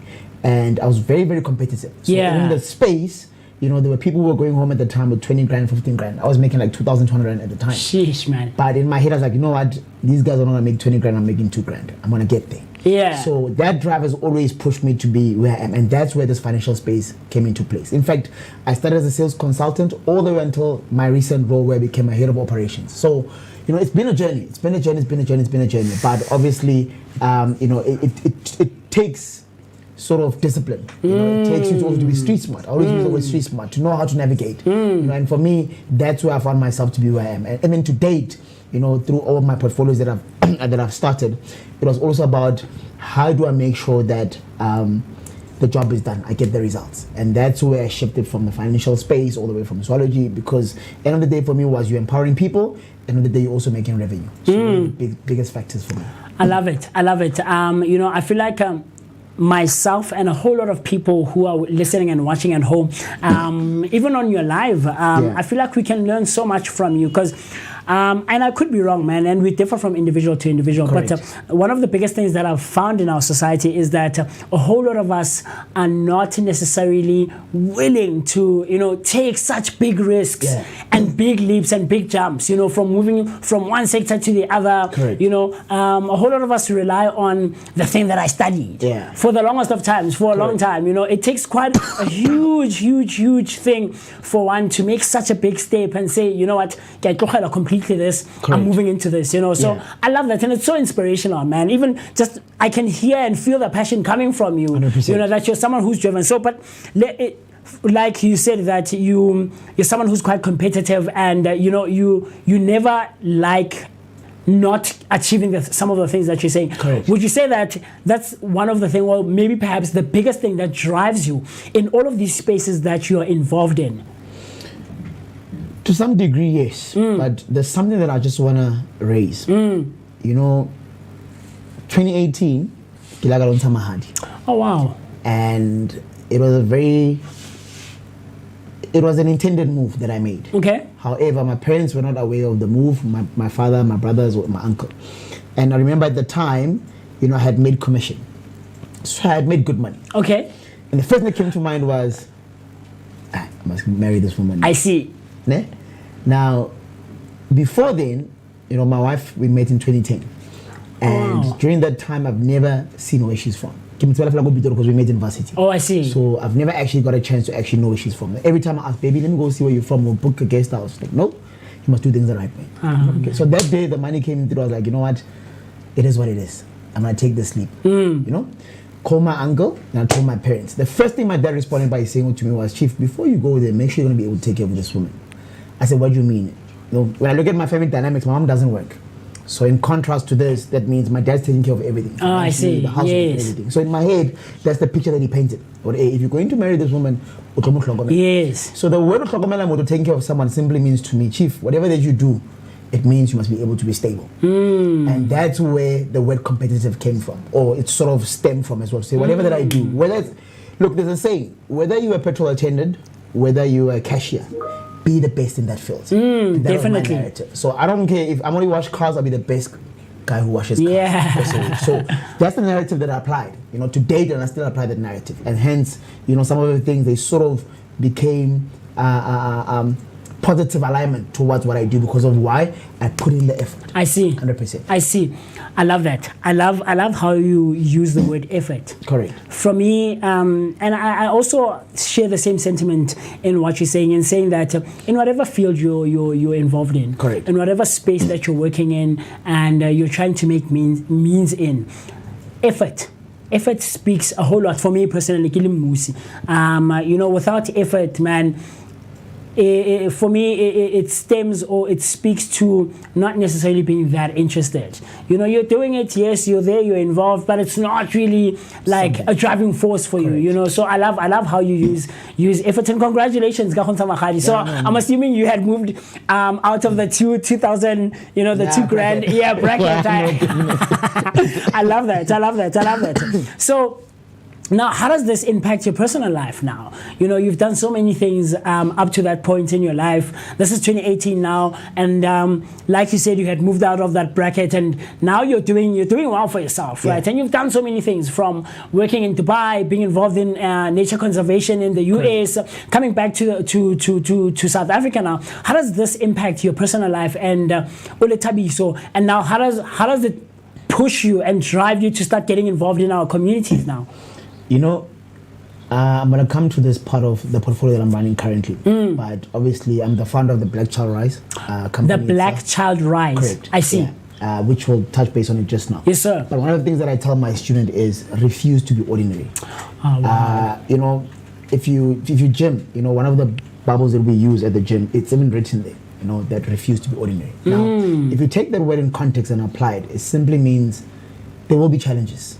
You know, I always tell my students, even to date, that an excuse, valid or not, is still an excuse. So to me, I've always applied this, right? The principle itself. Now, I've had challenges. In fact, even when I came back from abroad, I was unemployed. And remember, when I left, my dad did a whole big party for me. He told everyone, hey, my son is going to the US. And there's nothing wrong with it. But the pressure was, he comes back, he's unemployed. How? I mean, the assumption in our Kokasi is that but I used to be very strategic. I used to leave the house at 5 o'clock as if I'm working. I wasn't working. Wow. I'd leave the house at 5 o'clock. I'll go to Josie at the time. Go small. Go. Forgot the towers, man. Carlton Center. Carlton Center. Yeah. I'll dress up as if I'm going to work. I was going to gym. I'll gym. After gym, I'll go to the internet cafe. At the time, we never had like your Wi-Fi. Yes. You had to go to the internet cafe. And $5 rand. Yeah. 20 minutes. I'll spend my day there. I'll apply, and I'll spend my day on Facebook.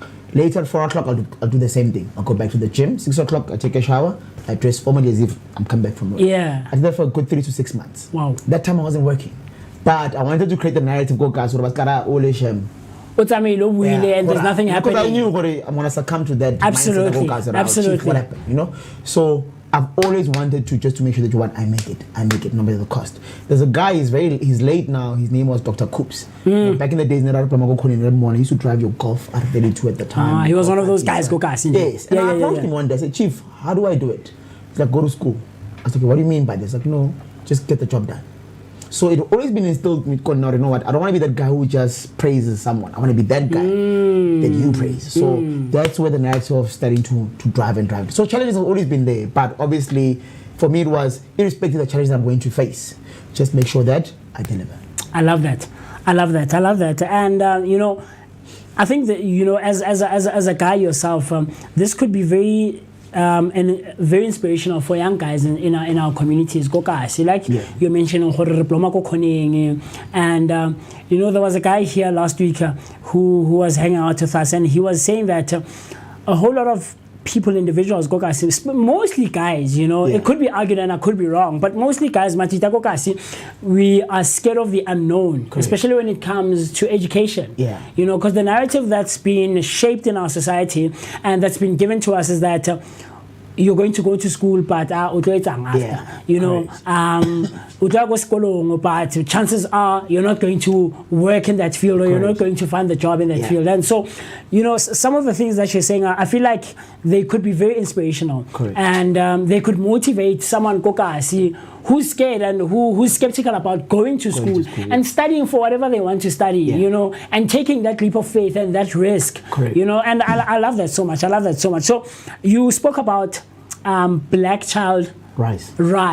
Let's get into that. What is that? How does Thabiso now get to the decision of saying, I want to start this thing and I'm going to call it Black Child Rise? What is it about, and how does it you know, impact the community in general? So I've always been someone, and again, this is something that I've seen from my dad. When my sister was around, she used to have friends that they'll run away from home, whatever the case might be, and they'll end up living with us. Wow. So when I recall growing up, Yes, I'll call them sisters, but I had so many sisters that I don't even know of. Yeah. Now they don't come anymore. But the point was, there was a time when, even to date, I've got my brother's stepson. My dad has taken him in. Wow. That he's taking care of. So it has always been something that I've also, there's a thing saying about a monkey see, monkey do. Yeah. Not in a literal sense, but obviously, I've channeled those certain characters that I've learned from my father. Now, I used to help a lot, I'll go to Alex, I still do to date, we'll give groceries, we'll help with our mentorship programs and so Yes, forth and sir. so forth. But generally, it was just me going. So in my estate, it's good because even before when Black Child was registered, they knew me as whenever there's something that is old or food, they say, Papi, hey, that's my other name. Papi is the guy who does all the stuff to help people. Man, I love it. Now, last year, there was a lady or her daughter was raped in Alex Koskolo. Oh, wow. It went viral, it was even on the news. Then I started getting messages from people that know me. But hey, Papi, please go help this lady. At the time, I didn't have a foundation. It wasn't running. It was just Papi going as Papi. And I went. I started investing to a point where it even came to a point where my wife and I, we had a sort of, because I had invested all. I was even planning to get that girl out of that school, give me some matriculation schools. Like, nothing was happening. So, in a nutshell, I was like, you know what, let me just formulate this thing as a brand, because people already refer to me as a black child. The word black child simply means, you always drive the narrative of empowering the black child, because you are a black person in any case, So like, you know what, since this thing has been there, hence the word black child, you need to rise, be empowered, be elevated. Then last year, that's when then I got into making the company or the brand itself formally registered. And that's how sort of Black Child was formed. But even before then, the practice was already there. I was already doing it. I was already assisting people in the communities and empowering. Currently, there's a guy that I'm helping, and even in the process that I'm in now, because I'm in the process of writing a book. One of the guy, he's a guy that I trained him for my Ari, which I'll explain what it means. Yes, sir. And then I hired him under my umbrella, and I also got him another job. So it's one of the things that I said to him. I said, Chief, my goal is to get you out of Alex, and I'm hoping that by this year I want to get you out of Alex. So it's part of this thing of Pumekas initiative. To say, when you get a chance, align yourself with the right people, and you will see you'll be able to sort of grow yourself in that space. Wow. I love it. Align yourself with the right people. Correct. Such inspirational work that Papi is doing. Like you mentioned, Correct. Tabiso a mover and a shaker in his community. And not just from where he grew up, man. He's trying to take this as far and as wide and spread it as far and as wide as he can. Puma Ekasi, is one of the things that drive him and drive the work that he does with Black Child Rise. This conversation is not ending here. For now, let you and I take a very quick break so we can run to the loo, grab a cup of coffee because it's a bit cold and chilly outside, grab a glass of water, and you and I will see each other as we pay our bills. Cool stuff? Hey family. Hi. My name is Tisi Gamazibugo Shabalala. My name is Moketi Maimane. My name is Musi Miss. My name is Ketua Mguni. On the Vooka Vooka Breakfast Show. Every weekdays from 7 a.m. to 10 a.m. This is where we are going to have our topical discussion featuring various aspects from different fields. We're going to take care of you and it's going to be amazing, man. Right now I'm on the set of the Vooka Breakfast Show brought to you by the Blinko Network. Do not forget to subscribe. That's Vooka Breakfast Show on Facebook and all other social media platforms. Vooka. See you there.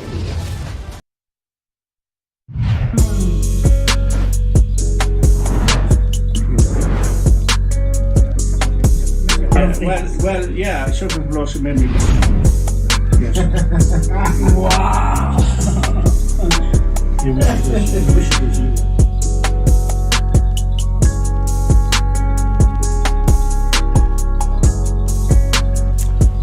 Welcome back on from wherever you are tuned in from. Look, man, if you've just tuned in and you've just joined us, you're not so late. Right now, I am with a mover and a shaker right here on Vooka Breakfast Show, brought to you by the Blinko Network, and we're shooting live from the heart of Soweto, Dobsonville, in the Blinko studios. I'm hanging out with Tabiso Toteti, a mover and a shaker in his community, who's doing such amazing stuff with the work that he does with his foundation called Black Child Rise. This initiative is aimed at improving the black child's life in our communities, in our environments where we grow up, so to instill in them that the life doesn't end where you grew up. You can do such amazing stuff for your work, and we're going to be touching base and getting deep and delving deep into the work that he does with Black Child Rise. Of course, you can get in touch with him and that foundation on www.blackchildrise.co.za. Of course, I will share all those details with you a bit later on. But if, of course, you're also wondering who Thabiso is, he says that his journey into the professional world has been anything but conventional. With a degree in nature conservation and zoology, he was selected as the only student from the university to work at Disneyland in California, later earning a promotion to Disney World in Florida. Seizing every opportunity, he completed Harvard University short courses in advanced English and business leadership. He says that my international exposure extended to Dubai, where I started as a waiter and quickly rose to a supervisory role, followed by a stint on cruise ships. Eventually, I returned to South Africa, pivoting into the financial sector, where I spent over a decade mastering the call center and financial services industry. So right about now, we're going to be getting into the story of where Black Child comes from, but he's shared that a bit. But now we want to get into the actual work that the Black Child Rise initiative does, and it's already been a year so far since it started. So Thabiso, let's get into that. I mean, the inspiration now, as I'm hearing and I'm listening to you, started with this one girl. Correct. Who experienced such a bad ordeal. Correct. But already leading up to that, you had already laid down the work 100%. For Black Child Rise. Correct. So this is not something that just started out of the blue. Correct. You had already been that person who's trying to help out where he can, give back to the community as best as you can. But 100%. Now we're starting Black Child, you're helping this one girl. How do we get to the point now you want to spread it as far and as wide as you can? So previously, I used to work for another company. Yes, sir. I won't mention the name, but the portfolio is similar to what I was doing. However, the idea was, let me start and go on my own and do my own thing, because obviously, objectives are not always the same. So for me, the biggest thing was create a business or a model that will sustain you from a revenue perspective, and more importantly, you'll still be able to empower the average black child. And that's where I sort of created the narrative of Black Child Rise. Now, the portfolio is divided into three respective, or the company itself is divided into three respective portfolios. Okay. One being the regulatory exam framework, which I'll articulate now what it means that we do. I've recently registered the company as a recruitment agency as well. Oh, wow. And obviously we have that other factor of the Black Child Rise Foundation. Yes, sir. So these are the three collective things that we are running concurrently within the Black Child framework. Oh, I see. I see. Yeah. So what we do basically is the biggest issue, and I just want to touch base on what I said in the recent months leading up to here. So in January, I made a bold statement on my social medias, and I said I'm going to help 100 people get employed in 2025. Wow. I'm currently sitting on 38 that I've assisted single-handedly to get employed. Now, the idea was through the financial background that I have. So what I've done is I've partnered with other stakeholders that require the license that we offer. So the license we offer at high level, it's called regulatory exam. It's an RE5. Regulatory exam. Yes. I see. So it's an RE5. It is a license that is required for you to work in the financial industry. Oh, I see. Right. So that is a license that we offer as a company, as a business. Now, what we've done is we know companies, which I can mention because we're already in partnership with them. The likes of Metropolitan, your Outsurance, your Telesure and so forth, your Old Mutual, your Liberty. They require you to have this license. So you having this license means you are competent. You know the law. So opt to hire you over someone who doesn't have this license. Oh. So it's easier for students who come through our channel when we're done with the program or they're done with the training. Our exit strategy will be then to say, hey, don't worry, we are going to assist you to get employed. Then we partner with those companies. Those companies, they'll say, Papi, what do you have for me? These are the requirements that we have. Then I'm able to source it from internal students that have enrolled with us. So what we've done in the last 2 months, I went on my social platforms. It's easy for me to assist someone who already has the regulatory exam because we partner with those companies. We don't charge anyone for it, we just assist them. So that's why the statement came from to say, it's not guaranteed, but it's almost guaranteed for me to be able to place people because why? I know companies that require the license. So objective is still 100 for 2025. We're currently sitting on 38. Sheesh. Like, that's such amazing stuff, man, that you're doing. 38 already within 3 months. 100%. That's almost 40. And we're about, 62 away from reaching our goal. Correct.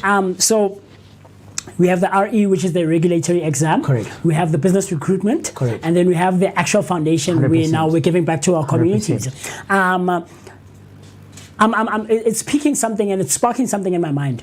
When the students come through the RE, right? Yes. And they acquire this license Correct. that grants them to be competent, or that makes them competent to be hired in all of these stakeholders and partnerships that you've made with these big companies in the country, right? Can now one move from RE and be placed into the recruitment section or the recruitment thing in the company now? Now that you've acquired this license, you are eligible to be recruited from the businesses and the stakeholders that we partner with as Black Child Rise. Yes. So remember, and this is what I normally say, especially on social platforms. When students make an investment or they pay for the training, they only pay us to facilitate the regulatory exam. The issue of us getting them jobs is us going extra mile. It is not included in the contract, or it's not an agreement between what you are paying for. Oh, wow. This is us saying, don't worry, you paid for this. But because here's the thing, it's like going to school and getting a degree, but you don't know what you're going to do with it. Yes. If you ask me how I was able to get some of the jobs that I got, when I was in varsity in my 30s, I already knew someone who's already working in that field. Oh, wow. Do you understand? Yeah. The reason why I chose to go and study law, my friend already owns a law firm. So I already knew, okay, when I'm finished with this degree, I'm coming these to are you. the possible, outcomes would be when I had the degree. The gap is people go to school, they graduate, and they don't know what they. That's why there's perception of, why are you going to go and get your degree? Because people don't know to go yet and after. So we are closing that gap. And we're becoming mediators of that, if you want to call it that, to say, don't worry, once you have your license, we know which companies require, because students actually come to your class, they want to obtain the license, they don't even know where they're going to work. They don't even know which companies require this license. So the foundation, it's an alignment with what we do. So what we do is, when students pay for a certain fee, or they pay for the course, there's a certain amount that we take from your registration, that we inject into the foundation. So when we go to schools, we do empowerment. So what we do in schools, we do sanitary pads drive for the young girls. We do empowerment for the young boys as well. So obviously you can't go to school empty-handed. You know. So for example, Kosoweto, we've had statistics last year. Some metric. Some schools are averaging 75%, 80% on metric pass rate. So our initiatives will say to you, school XYZ will come and assist you. This is how we're going to do it. The teachers will give us a list of all the students that are giving them problems, who are not giving them the average they're looking for. I see. Our objective then is to say, Mama, you've got Tabi, so Temple, Lepalesa, no problem. Palisa's averaging 50%. Free of charge, we don't charge anyone. We'll go and make sure that Palisa gets the required assistance. For example, I got A for maths. So I'm using my skill, or my skill, I should call it skill, for free. To say, okay, fine, you've got students in your class, 5 of them are doing maths, but listen, I'll work with them. Do you understand? Because if we increase the average, increase the school's average. Everyone wins. So that's part of the collective initiative that we are doing when we do our programs with the schools as well, through our NPO. And I love how, how it's making sense in my mind, starting from that level of high school. Correct. This is something that trickles down from the workforce. Correct. Now, if you are finding someone like Tabiso, who has a Black Child Rise, correct, working with not at a foundation but at a high school level, correct, improve and do well there. Moving into varsity, it means you can also do such amazing work, and then when you eventually get into the workforce, you are someone who's competent because it started from such as a low level at high school, right? Rather than finding it and you're still struggling with math, like you just made, you made the example. So I love it. So look, man, it sounds like you're doing such amazing work, and I feel like it's a lot, right? you said that 2018 you went and you decided to go to Mahadi. Yeah. Now, how does your wife feel about all of these things, and just in general, Yeah. your family dynamic? You know, from your dad and your other sibling and your extended family. How do you balance the work life now? Because from time to time you're moving from Soweto and other places where go Alex, and you're doing such amazing work in the company. But how do you balance that now? Because you're not umut and you have a personal life, you know. So how do you move between? Because I feel like the line is very thin, It's very and it's thin. very easy to jump from the one side to the other. How do you navigate that space? I think on this one, I'm going to be honest. Yes, sir. Yeah, I'm going to be honest. Because this morning, even last night, the argument that I had with my wife was about time. I see. So I'm not going to sit here and be like, nah, I got this in order. Nah. I'm struggling. I see. I'm struggling because, you know, there's a fine line between passion and just doing the work. And once you are passionate about something, you end up forgetting about everything else. You're only focusing on that particular subject. I remember when the incident happened, when I found out about the girl who was raped by Alex. Yes. You know, Alex can be dangerous, you know, and I'm not from there. But at the time when I was so consumed with what I was doing, I didn't care whether it's 8 o'clock, it's 10 o'clock, it's at any given time they'll text me, I'll jump, I'll go. And I realized that it was also creating a gap in my marriage as well, because to some degree your wife will feel neglected. You know, so I must say I'm still struggling to try and balance the two, because think about it, I've been up since 3 o'clock. Wow. I had to do what I had to do. 5 o'clock I was in the gym this morning. I left the house. My wife texted me around past 7 on my way here. She asked me, what time are you coming back? I said, baby, I don't know. Because from here I'm going to go to Funda. From Funda I'm going to go do this, I'm going to do this, I'm going to do that. Yeah. So I don't know. You know, but I know by 7:30 I'll be home. Because at 5 o'clock I'll be in the gym again. And then 7:30 I need to be home. So it's a challenge, but it's a work in progress. You know, obviously we do spend time once in a while. We go on vacation, we do this, but you know, with women, it's not about where you take me and what you buy me. It's about the actual time that you spend with me. You know, so what I've done also to mediate the issue is to try and put my wife in what I do as well. So every now and then I'll also go with her, so that, you know, but also it's not really her dream, so we don't expect it to always be there. Yeah. But like I said, in a nutshell, I'm struggling, but I'm getting there. I love it. Step by step. I love it. I love how that you're taking it a day at a time. You're taking it a day at a time, and the most that we can do as individuals in the society is try. Really, you know. Last two questions, and then I have to let you go. You know, Sure. I don't want to keep you for too long. Correct. With all of the things that you've achieved, the lessons and all of these things, what are some of the lessons that you've learned now? You know, that you can say, these are some of the things I've come across, I've learned this, and I feel this could work for someone else. Okay. Can I just say this before I answer your Yes, question? sir, I absolutely. forgot to mention this. So currently, through our initiative under the Black Child umbrella, we've partnered with Funda Center. Okay. Right? So Funda Center is a In Funda Center Diepkloof. community in Diepkloof. Yes, sir. They are willing to invest 50,000 rand, right, to empower the black child. So what does that mean? They've got a program called HPO, Health Promotion Officer. Health Promotion Officer. Correct. I so see. they're willing to invest on 2 students can be from Soweto, obviously preference will go to Soweto, but can be anyone, right? They're willing to invest 50,000 rand for boy and a girl, so it's 25 each. Okay. Who are willing to undergo through this course. Remember, the objective under the Black Child umbrella is to empower the black child. So they also jumped on an initiative of getting to 100 people employed. So the students will go through this training. It takes a year with them. It's a bit longer than ours. After a year, they'll also have their own exit strategies where they're able to place you with other institutions once you've done with your license, right? There's also another initiative under Funda. It's called it's a fashion. I just forgot the actual name of the company, sir. but it's also under Funda. They've invested 16,400 rand. Right? Wow. The 16,400 rand is for 2 students as well, okay, who will be going under fashion. Yes, sir. Then when you're done with their training, I think it's about plus minus 6 months. I'm not sure of the duration. After 6 months, when you're done with that program, then they'll assist you either become an entrepreneur or they'll place you in the respective areas, but they can speak on their behalf. I've also invested 12,500 rand into the program as well for the current intake, where 5 people will be going in for free. Now, in order for anyone to apply for this, they'll have to go to my socials, particularly TikTok, post a video under minutes just to say why should we appoint you. Oh, I see. Then that's how our selection will be.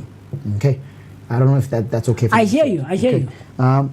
Just to go back to your question, then, you just reiterate the question again for me. Some of the lessons that you've learned. Some of the lessons that you've learned throughout the years with all of the things that you've been involved in. I think the biggest lesson for me, my brother, is the word street smart. We take it for granted. Yes. I just want to share something quickly. I've recently invested 3,500 Rand into a gym membership. That's the most expensive gym you can pay in South Africa. Yes. Right? It's called Virgin Active Collection. Okay. Now, I sat down and I thought about it. I said, okay, 3.5 grand is a lot of money. On Vitality, it's a bit cheaper because I'll be paying like 1.7. Okay. Right? Now, if you think about it, Virgin Active Collection means there's only selective people who gym there. So we talk about your CEOs, your corporate people, your politicians, they all go hide themselves there. So the strategic move, I go there around 4 o'clock, 3 o'clock. In the morning? No, in the afternoon. Oh, I see. I park my car there, go basement, and I watch who's parking. I don't want to give away my strategy, but that's basically what I do. Yeah. The idea is, remember I've used the word align yourself with the right people. Relevant people. So when you go to the gym, it's not just about going and taking content. You know who's there is your CEO. It's like what I do normally. If I go for breakfast, I eat at specific restaurants. Like Soweto, I'll go Villa Guys, but I'll go at particular times. Yeah. Because why? Who do you find go Villa Guys? You're going to find your tourists. Yeah. And tourists are into empowerment and investing and doing that. Yeah. So I strategically position myself in areas where I know it's going to be able to empower me as well. Obviously, assist me with my own personal portfolios that I'm running. So, to answer your question in a nutshell, how has this helped me? It has helped me to sort of shape myself in different ways. That's why even when I talk to a person, I don't just talk for the sake of talking. Yes, I gauge. I observe the environment that I'm in. Yeah. And one of the things that I've learned in business is you can't be a shy person in business. Yeah. If you want something to be done, you must initiate it. You gotta be proactive. That's why everywhere I go, you saw right now, I'm always ready. My banner is ready. Yeah. When I walked in, I was wearing a different t-shirt. And I realized the room, I was like, hey, let me go change this t-shirt. Yeah. So you gotta always be ready for every environment that you go to. I love it. I love it. If we were to hang out here with people like Thabiso, we wouldn't see the end of it, because I feel like he has so much knowledge and information to share with us. But of course, the conversation does not end here. I'm about to let him go now because he's someone who's doing so many things and he's always rushing and on the move. So the conversation does not end here. You can also engage with us and with him across all our social media platforms using the hashtag Vooka Breakfast Show. In closing, Obuti Thabiso, how can people get a hold of you? How can one reach out to you? I have all the social platforms, but I'm mostly active on TikTok. My TikTok handle is Papi, so it's P for Papa, A for Alpha, P for Papa, I for India. Okay. So it's Papi_Lu. So Lu is L for Lima, and then the U for uniform, U for uniform. Okay. So it's Papi_Lu. That's my most active social platform. Back in the days, I used to be, big on Facebook, but I didn't, things happened. Yeah. But on Facebook, I'm Johnny Mtsamai. Yeah. Johnny Mtsamai. Yeah. The reason being, my first name is John. Oh, I see. So people used to call me Mtsamai because I've always traveled. I've always been in one place. Yeah. And that's where the nickname also came from. Oh, I see. So my Facebook name is called Johnny Mtsamai. Okay. And my Instagram, which I don't know when the last time I used it, but it's JT_Shumba. Okay. Shumba is a Shona name for a lion. So it's one of the reasons to say, hey, chief, you must, as a lion, when you walk into the room, you hunt. You are here. So JT is obviously my initials. Yes, sir. First name John and Thabiso being my middle name. Yes, sir. So those are my your socials. my handles. Correct. I love it. You heard it first right here on hashtag Vooka Breakfast Show, brought to you by the Blink-On Network, where we always bring you, or try at least to bring you, the relevant people who are doing such amazing stuff. And one of them was hanging out with me right here on a Monday morning, Johnny Thabiso Tsoteti, right? And he just shared his socials, and that's where you can get a hold of him. But if you can't find him, you can also reach out to us as The Breakfast Show, and we'll try to connect you with him with all of this amazing work that he's doing in the community. I can't wait, to find out more about all of these initiatives and the things that he's doing with the work that he's involved in our community. So the conversation, like I said, does not end here, and we'd love to have him back, of course, some other time to get into some of the other things that he's doing. And we didn't even get to the conversation about what can we look forward to as a community, as individuals in the society. So hopefully we can have him back sometime again so that he can share some of that information. And thank you for coming, Obuti Thabiso. So we appreciate you coming. So with that being said, let you and I see each other right after this as we pay our bills. Cool stuff. Hey family. Hi. My name is Tisi Gamazibugo Shabalala. My name is Moketi Maimane. My name is Musi Mist. My name is Ketu Mguni On the Vooka Breakfast Show. Every weekdays from 7 a.m. to 10 a.m. This is where we are going to have our topical discussion featuring various aspects from different fields. We're going to take care of you and it's going to be amazing, man. Right now I'm on the set of the Vooka Breakfast Show brought to you by the Blink-On Network. Do not forget to subscribe. That's Vooka Breakfast Show on Facebook and all other social media platforms. Vooka. See you there.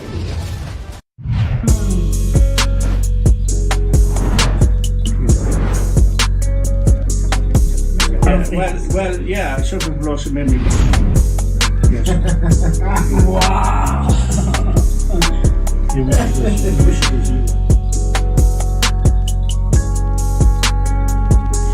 20 minutes till we hit 10 o'clock and you're still watching the Vooka Breakfast Show. And that was an interview by Musi Mr. and the one and only Thabiso Tsotetsi, who is a CEO of a Black Child Rise, where they educate, empower, and elevate. So I hope that you got that information. And if you want to visit their website, it's www.blackchildrise.co.za. That is where most of the information you are going to get. It's Monday Motivation, and that is where we bring you your movers and shakers in our respectful communities and say, you know what, Black Child, whatever that you want to do, it is possible. Do it. Wake up, have ambition, have aspiration, have some goals, have dreams that you can look out to in your everyday life. Thank you so much from that. That was a very beautiful interview there by Musi Mr. right there. So what I'm gonna do right now is just to give you a recap of what we have been doing right here on the Vooka Breakfast Show, so that whenever you want to go back and look for specific segments that you want to watch, you would go to a right place, right? We started off with your news and headlines and your sports headlines, and I came back again with your top of the hour recap news and sports headlines. And also we had our topical segment where we were speaking about the US and the SA relation in terms of Ibrahim Rasool getting evicted and getting fired from the embassy of the SA to the US, right? And then we got on to your Monday Motivation, which just happened right now, where we said we are going to bring you a very good esteemed guest that is going to give you motivation that you can use, and that was Thabiso Tsotetsi, the owner and the CEO, founder of a Black Child Rise. And also we also gave you the one of the things that we always do is today in history and the word of the day. We give you social trends, and right now we are just going to get into serious business where we are going to be looking at small businesses, man. This is the business blog. We have TC here who is going to give us some little bit of another dose of motivation that you can use if you are an aspiring entrepreneur in your community. So what I'm going to do right now is hand it over to you, TC.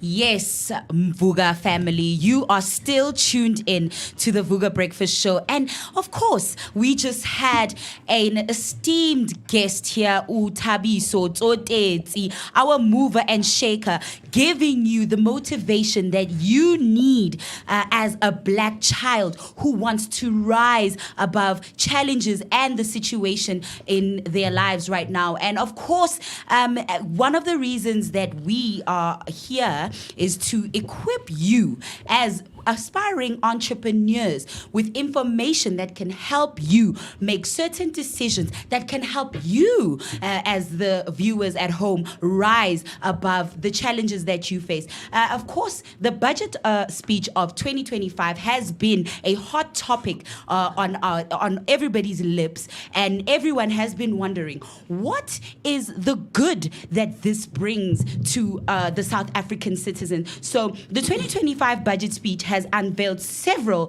opportunities for small businesses in South Africa, positioning them to benefit from significant infrastructure investments, policy changes, and enhanced government support.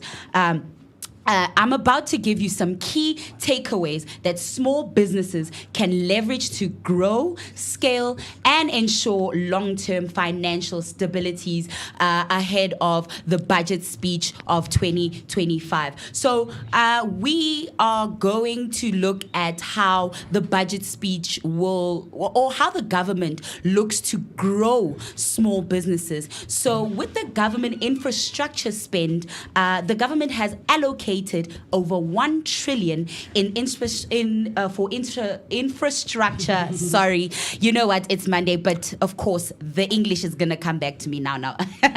1 trillion for infrastructure development in sectors such as transport, energy, and water. Small businesses can tap into this vast opportunity by supplying materials, providing services, or subcontracting on major projects. Public-private partnerships, which are triple Ps, will also play a crucial role in reducing red tape and increasing private sector participation, making it easier for small businesses to access these projects. So do look out for that if you are somebody who is looking at securing a tender as a small business or being somebody who works in the government sector. So a second one is support for digital economy and connectivity, right? The cost of data has been reduced by 51%, significantly lowering operational costs for businesses, especially those that rely on online platforms, because we know we are currently living in a digital age and everything that we do has to be on online platforms.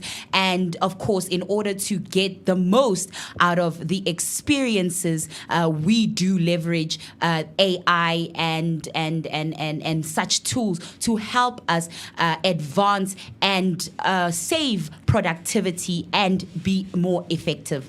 So additionally, the expansion of e-visas for 34 countries is expected to boost tourism, creating an increased demand for local services and products. So that's good news for those who work in the tourism sector, because e-visas will look to obviously expand and boost our tourism.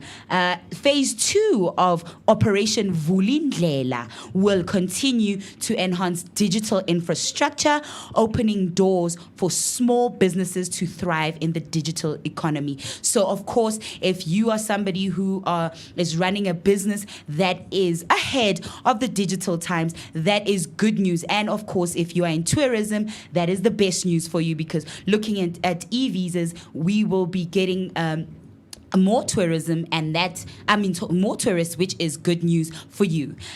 Local government contracts and service delivery. So as a small business with 2.4 trillion allocated to local municipalities over the next 3 years, small businesses have a unique opportunity to secure contracts in water, waste management, and other essential services. The performance-based municipal funding system means that better managed municipalities will have more funds to offer small businesses for service contracts. Good news for you if you are in those industries where you are able to secure your contracts in water, waste management, and other essential services. New energy and transport investments. The government is investing 219.2 billion in energy infrastructure, creating opportunities for small businesses to get involved in solar, wind, and backup power solutions. So additionally, the 402 billion allocated for transport improvements will open doors for township-based logistics businesses to secure contracts in road maintenance, transport services, and vehicle leasing. So even if you are somebody right now who hasn't started a business and you're looking at starting one, perhaps you can look at the industries that we have just mentioned where opportunities are due to be opening up and be widely available due to the amendments that are happening in the government due to the budget speech of 2025. Now, going on to the next sector, we are looking at manufacturing and export growth.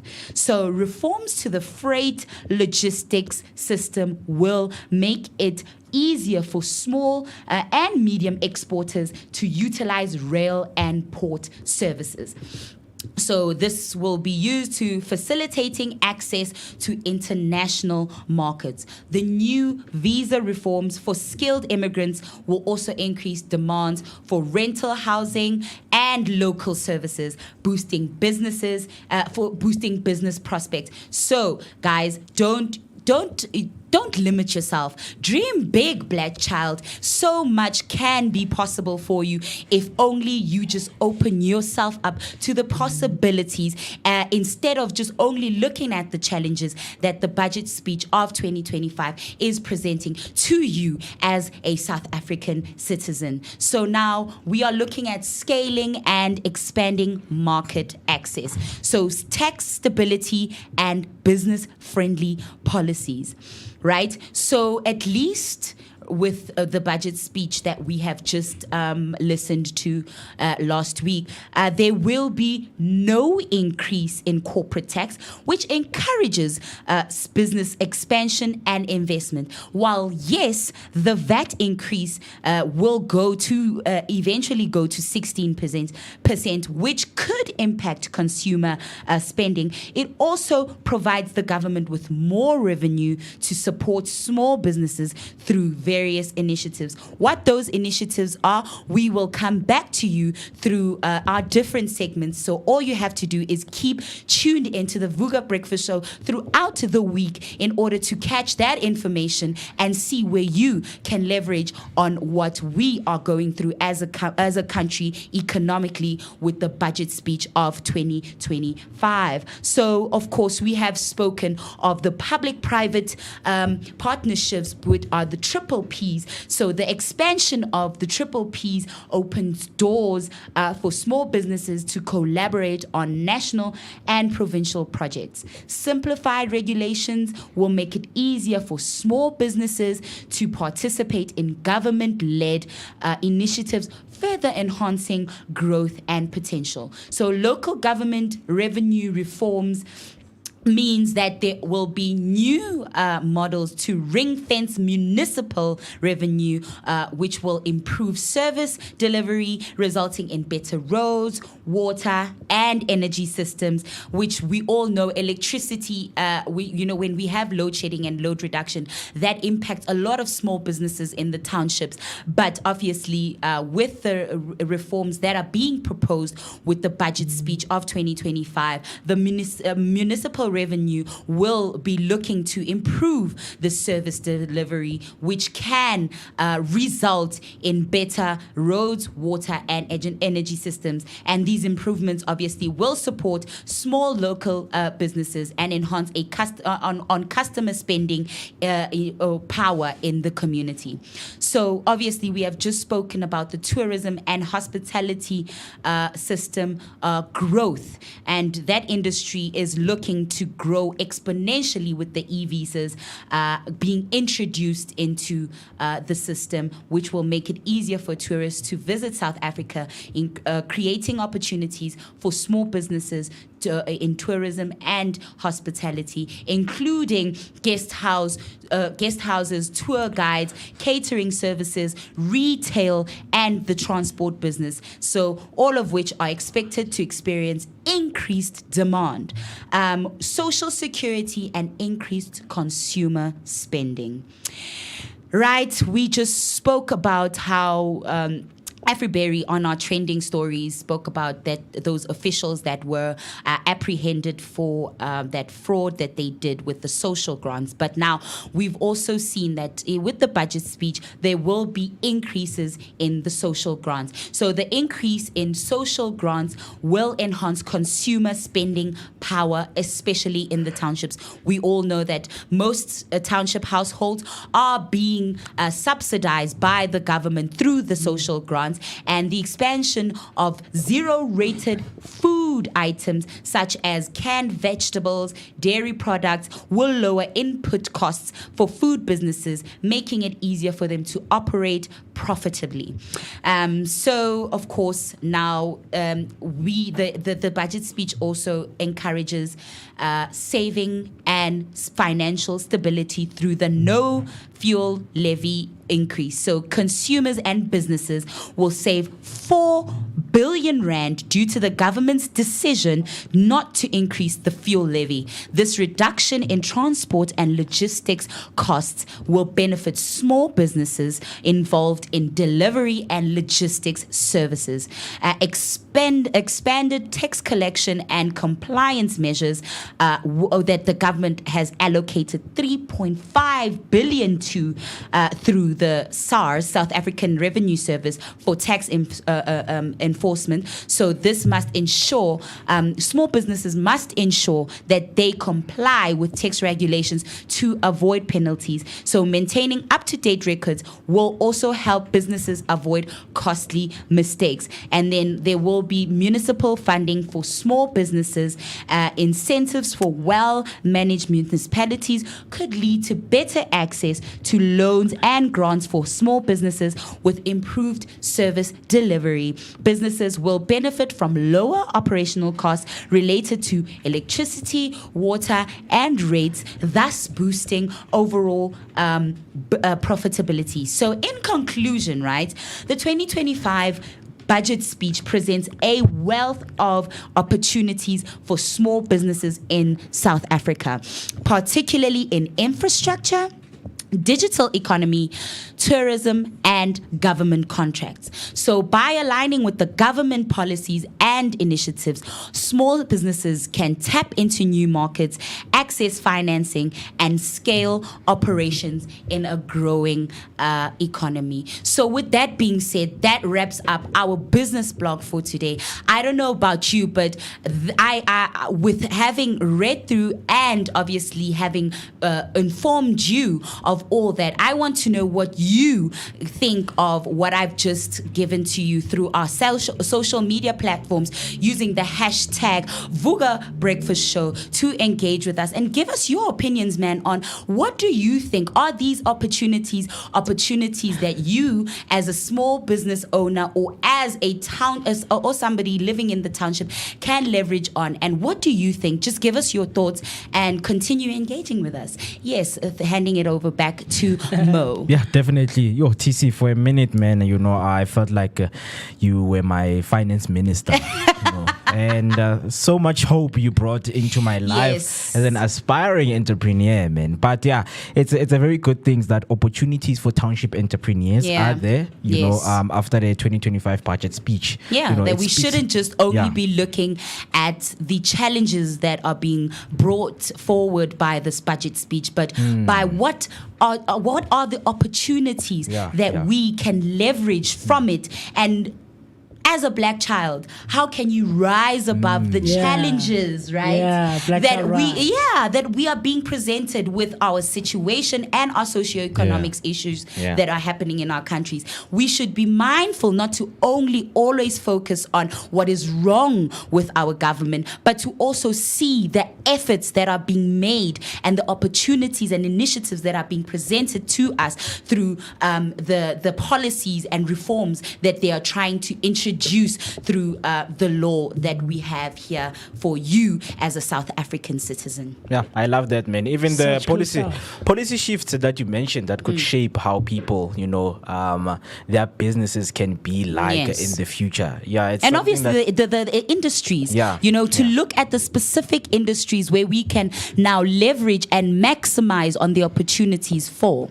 Yes, knowing which industries that these are and where how they feature and how we can grow from those opportunities. Yes. Yeah, definitely. For someone who is watching, man, I hope that they can get, those key, factors that have been broken down. Is there any document maybe they can get online? Maybe a website that they can visit? If you are somebody who I think follows the township entrepreneurial, let me just get that for you real quickly. Sorry. Yes, sorry. The Township Entrepreneur Hub. Yes, so there's something called the Township Entrepreneur Hub. They have a channel on WhatsApp that you can follow. Perhaps that is a channel that can help you leverage some of these opportunities. Yes, so you can follow a platform called Township Entrepreneur Hub on social media platforms, and here as a township entrepreneur you can get news, updates, initiatives on what is happening when it comes to township economy. Yeah, and also get your township economy insights. Yes. And the key opportunities and the funding allocations that are going to take place this year up until the end of the year. But yeah, thank you so much. Right now it's 10 o'clock on the dot. You're still watching the Vooka Breakfast Show. My name is Bwikiti Maimane and I'm joined by TC Mazibugo and the one and only Musi Mister right here. You know that when it hits 10 o'clock, that's where we say bye-bye, but bye-bye with a style, because we always play games, man, here to test our knowledge. Yes, sir. Knowledge based. I mean, it's Monday. Some of the people are still suffering from stamata, so we just need, to wake them up, man, because of Vooka. It's time to go to Vooka, man. Exactly. We are looking forward to a very, very insightful and a positive week.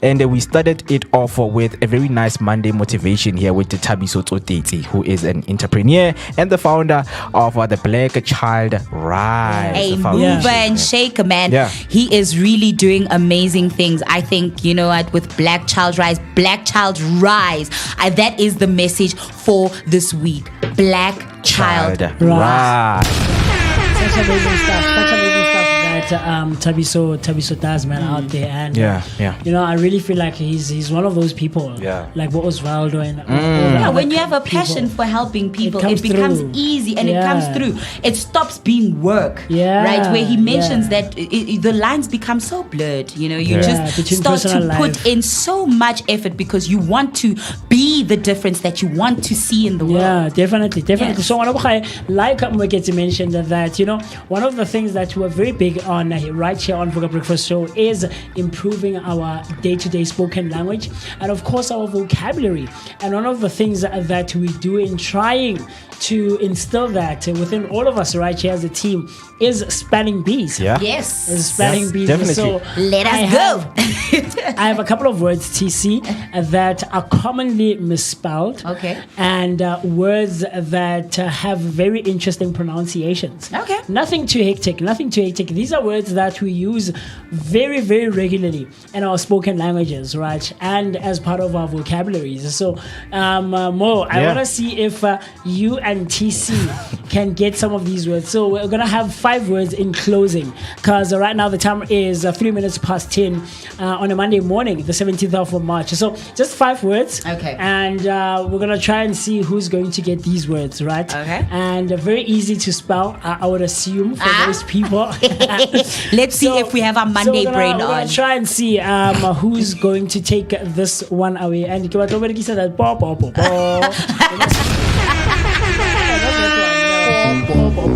I want So, anyway, the first word I have for you guys is immediately.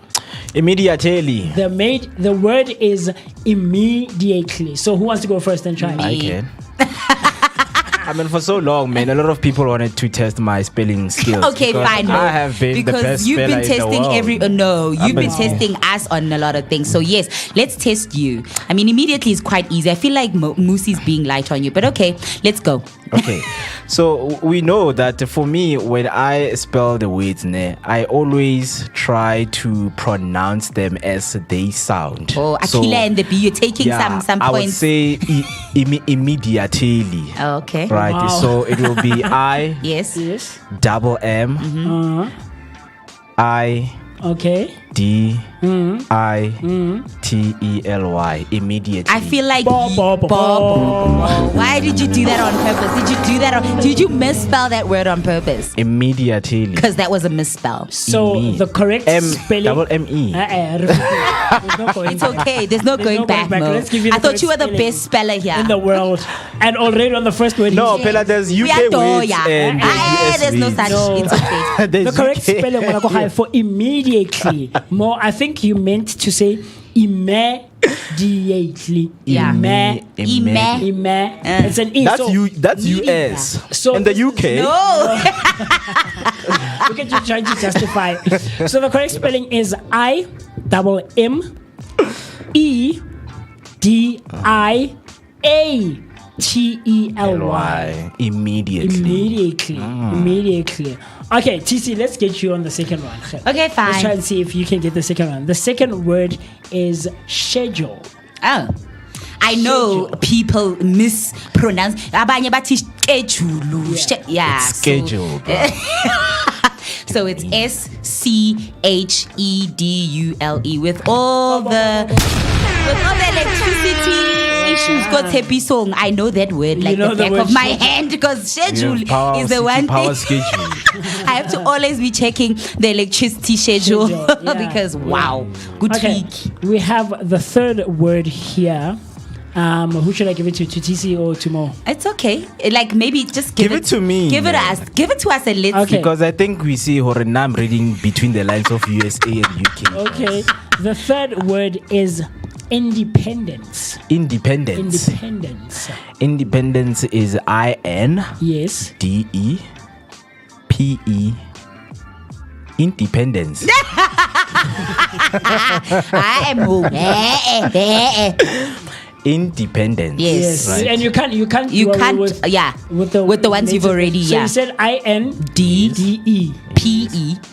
Yeah. Independent. Yeah. Yes. DENCE. Independent. Ba, ba, ba, ba.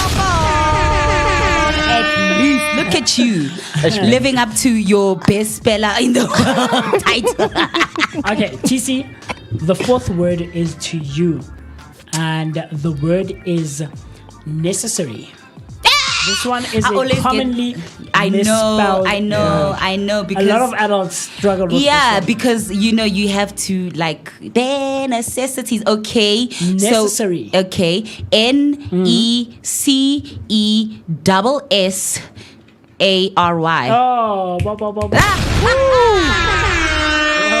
That was not necessary.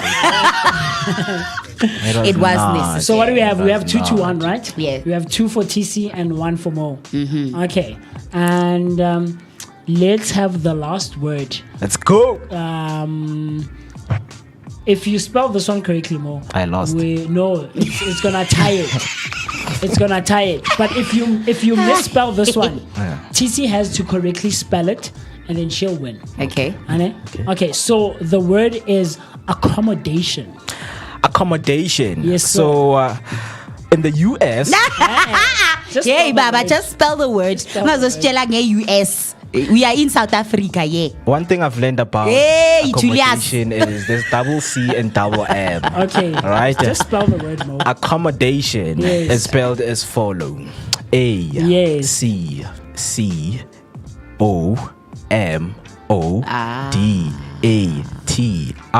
Udoyi. Accommodation.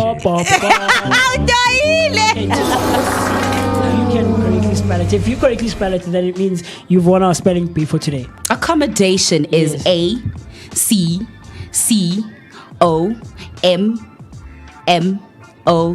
ACCOMMODATION. Can't know what did I say? You didn't say double M. You missed one M. Guys, when I begin in the beginning, You're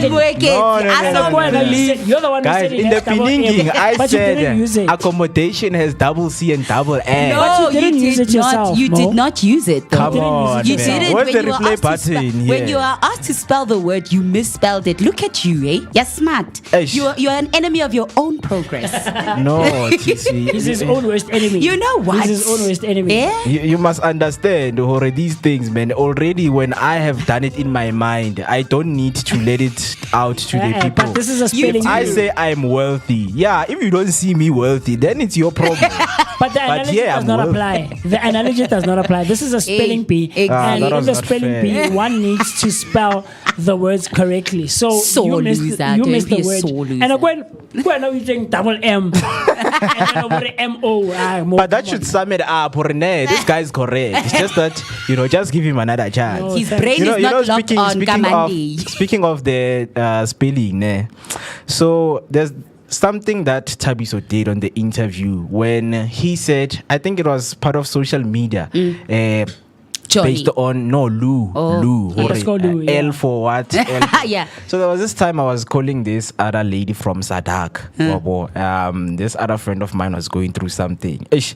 So she wanted to spell the form that I need to download on Google, which is the MHCA form. So I can't hear between the lines. So she's like, M for monster. Like I write monster. H for hospital. C for car. A for apple. So I'm like I have monster, car, apple. I'm like, is this the thing that Ma'am, I'm what supposed are you to say? spelling? you are such you're clever, hey? Instead of he's like M for monster, so nigga wrote He didn't monster. abbreviate. Yeah, so Yeah. on Google I'm like monster, hospital, car, apple. And like, hi, but where's the form, Kanti? Kanti, no, it's the MHC. Ke bothata ba gago, this UK and US thing that you're saying. No, I learned the UK one. It's the US. Come on, guys. You need to have exception for some of us who have done the UK spelling. Okay. Sir, it's a lie. Stop No. lying to How did you everyone. say the word of the day? Abjurate. Oh, abjurate. Abjurate. Abjurate. Abjurate. In the UK, we say Come Which on. UK is this? I want to go where they say abjurate instead of obdurate. Yeah. Yes. But anyway, guys, thank you so much for joining us until the end. That is where CTC Semaphethelweni. It's 11 minutes past 10 right here, and you're still watching the Vooka Breakfast Show. And do not forget that tomorrow it's still continuing until the end of the week. Weekdays from 7 a.m. up until 10 a.m. That's where we come and say and give you one of the best epic days where you start your day on a very high note. Yes, sir. An energetic day. My name is Moketi Maimane, aka Max for maximum temperature, the son of Mother Nature. Asinamtlakas Reberekisa Generator. Signing out to see you on Kabanyana Baba. Look, man, you are hanging out with us right here on a hashtag Vooka Breakfast Show, brought to you by the Blinko Network. This is what we do on a week-to-week basis, on a day-to-day basis, during the week, Monday to Friday. Like Mogeti said, between the hours of 7 and 10 a.m. We take such good care of you right here on hashtag Vooka Breakfast Show. And of course, one of the people you'll always be hanging out with is me, the one and only MOOCEE Mr. My name is Musi Mr. And I couldn't have been happier to be in your company. Tomorrow, it's a Tuesday, and we bring you all things that are related with being or with choosing. Choose. Umazikhetela. Yes. Or choose umthandayo. Yes. Or ukhetelo umthandayo. All Yes. these amazing stuff, man. And we can't wait to engage with you for the rest of the week. So with that being said, we'll see you tomorrow morning. TC? Yes. Just remember, use your story to inspire someone today. Let your journey be a source of motivation, whether in conversation, mentorship, or a business interaction. And with that last word of the day from me, TC Gamazibugo Shabalala, your prime cut creative and your positivity dose of the day, I say to you, stay well, keep healthy, and I'll see you tomorrow. Hey, family. Hi, My name is TC Gamazibugo Shabalala. My name is Moketi Maimane. My name is Musi Mr. my name is Ketsu Mguni. On the Vooka Vooka Breakfast Show. Every weekdays from 7 a.m. to 10 a.m. This is where we are going to have our topical discussion featuring various experts from different fields. We're going to take care of you and it's going to be amazing, man. Right now I'm on the set of the Vooka Breakfast Show, brought to you by the Blink-On Network. Do not forget to subscribe. That's Vooka Breakfast Show on Facebook and all other social media.